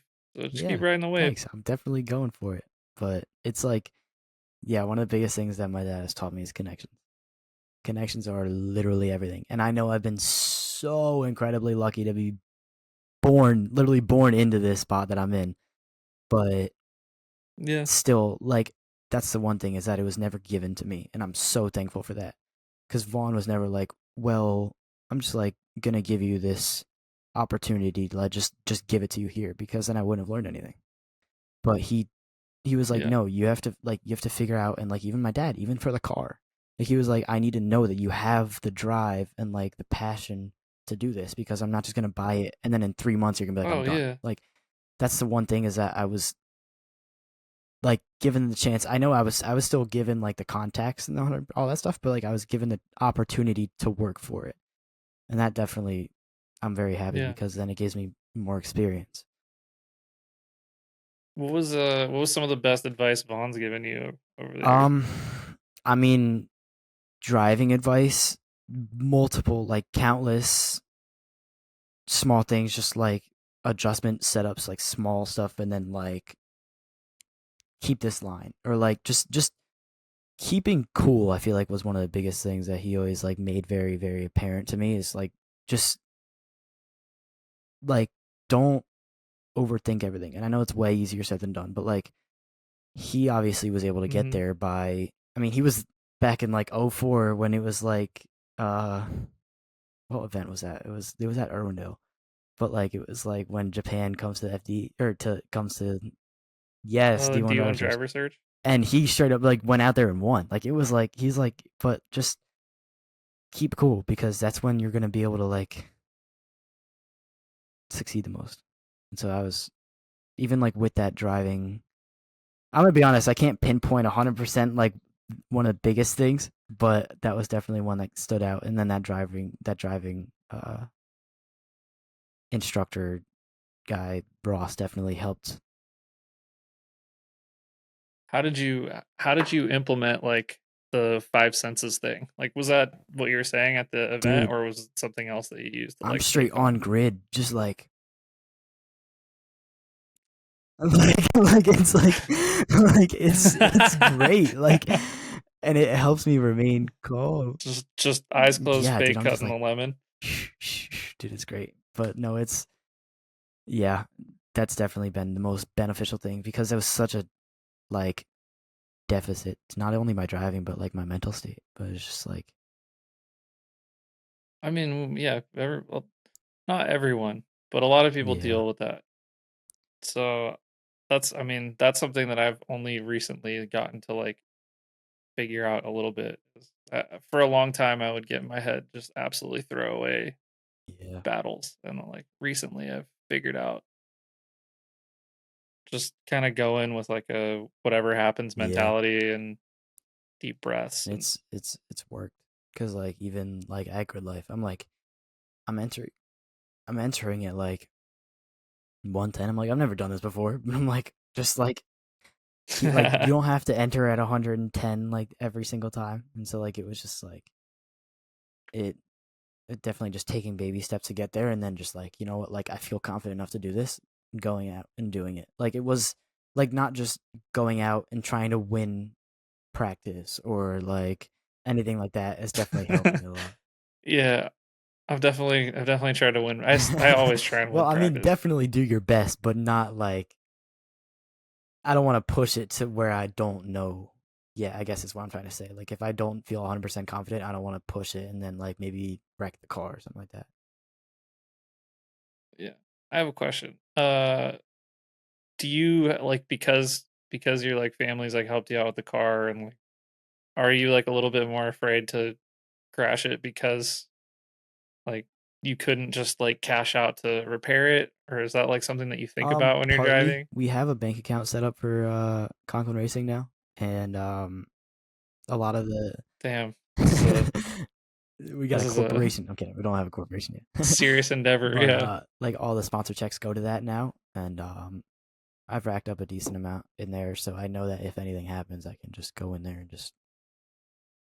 But it's definitely crossed my mind a couple times, and I mean, Are you approaching these companies yourself, or is yeah, your dad I'm doing just. that? I mean, like we went to SEMA last year, and I ended up we found out that it's not meta to go Thursday and Friday because everybody's closing up. So we are this year we're going one day, and but companies. I mean, I've read a proposal. And I'm just like, look, this is what I'm about. Pretty much just going out trying to talk to Texas Speed is gonna be one of the main ones. Um, Power. I'm hitting. I'm hitting. I don't want to say the top of where I am right now, just because I know that there's definitely more. But for power wise, I feel like I'm starting to really max the motor out where it is right now. So maybe a little supercharger, maybe I don't know. It's all up in the Do you have nitrous yet? bone stock motor.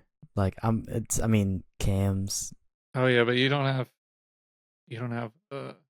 yeah, I guess you need hey, do you need to do standalone to do nitrous, or can you do that on the stock probably be ECU? smart to do standalone. Um, especially if pro spec is an idea with this car, but uh, Yeah, what's the average like I don't know, so say you go do pro am, or are you gonna do like a shootout? What's your plan? I want to do a lot of the gamblers at E Town. Those don't give out licenses, but It's a lot of really, really good drivers, and Yeah. definitely good seat time. There's this company called East 10 Drift, and they do a lot of stuff like pro-am events in like Tennessee area, and I think that's probably where I'm gonna end up for the license. But this car is capable. Like I have the cage to do it, so it could definitely do it. But Well, sounds like you got the team behind you, yeah, and got the support. So yeah, that's all you need exactly. But on the time yeah, I can't ever get more than that. But and the grades. that's definitely takes some out of the time part, but Yeah, I mean you'll figure it out. Yeah. But yeah, man, I don't know. It's been good talking to you. Been great. I think it's gonna be an interesting one, especially for like younger people and older people who will probably be like, man, I cannot imagine what it'd be like to be in that position. Like, but that's just the future of drifting. Yeah. It's gotten popular, and there's going to be second generations. Like you look at Nakamura has kids, and they're like drifting now. And even like Hiroya Manoa is. Yeah, he rips. I thought his name was on the drivers list for FD for Prospect this year, but I haven't seen him at any events. But yeah, I don't know. I know. Kangushi's definitely like. I heard that one. He wants to see him out there bad. Yeah. So I mean, that was a while ago. So I'm sure it's only a matter of time before he'll be in FD. He's definitely ripping in FD Japan, and yeah, he's doing amazing. It's crazy because he's 13 right now, I think. So I mean, like it's like that's crazy. Yeah, old farts like you. Yeah, watch I know, out, dude. My new generation's catching up. Yeah. Now you know how we feel. Yeah, right. Yeah. Well, cool, dude. Well, thank you for having me. Of course. Tell people where to find you. Yes. And all that. I am Rhys Conklin. My YouTube's Rhys Conklin. Instagram is just Rhys.Conklin. Fun fact, I'm named after Rhys Millen. Are you actually named after Rhys Millen? Yeah, because my parents were teachers.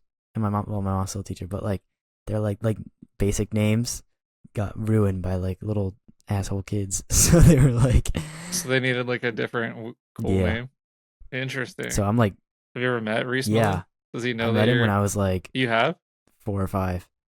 But I haven't seen him since. You're like, I'm named after you. And he's like, you better drive like me. I literally am destined to do this. Like, it's like in the name, literally. But sick. Well, been fun. Dude, it's been a blast. Thanks for taking the time to do this, and I'll be watching. Thanks. Let me know if you need anything. But it sounds like you got plenty of good people helping you out. So yeah, dude, I'm very lucky with my group of people. But hey, let me know when you ship your car out here and we can do some East Coast events. I got too many East Coast friends not That's to. what now. I'm saying. I heard you talking with Tom and Josh about that. Like, get on that. Yeah. Driving out east would be really cool. I got some options. I need to just plan ahead, which is hard for me. But I'll make it happen. Awesome, dude. We'll hang out. Yes. Maybe you'll be I don't know. Hopefully you're not like. Hopefully it's not 5 years. No, dude. I mean, even if it is, I mean, we're still gonna be here. I'll be a junior in college, so I'll still be in Maryland. So I'll be closing in on 40. Jeez, old man here. I'm kidding. Yeah. I'm washed up, dude. I'm not coming out east. I'm gonna retire. Yeah, you're. I'm just gonna be a podcaster. Track dad. Yeah. Well, hopefully not. Hopefully not for a little bit. Track dad of the other kids that are driving. There about that. There we go. Yeah. Now we're talking. All right. I'm happy with that title. All right, dude. Cool. Well, it's been fun. Yes. Thank you for having me. Bye, guys.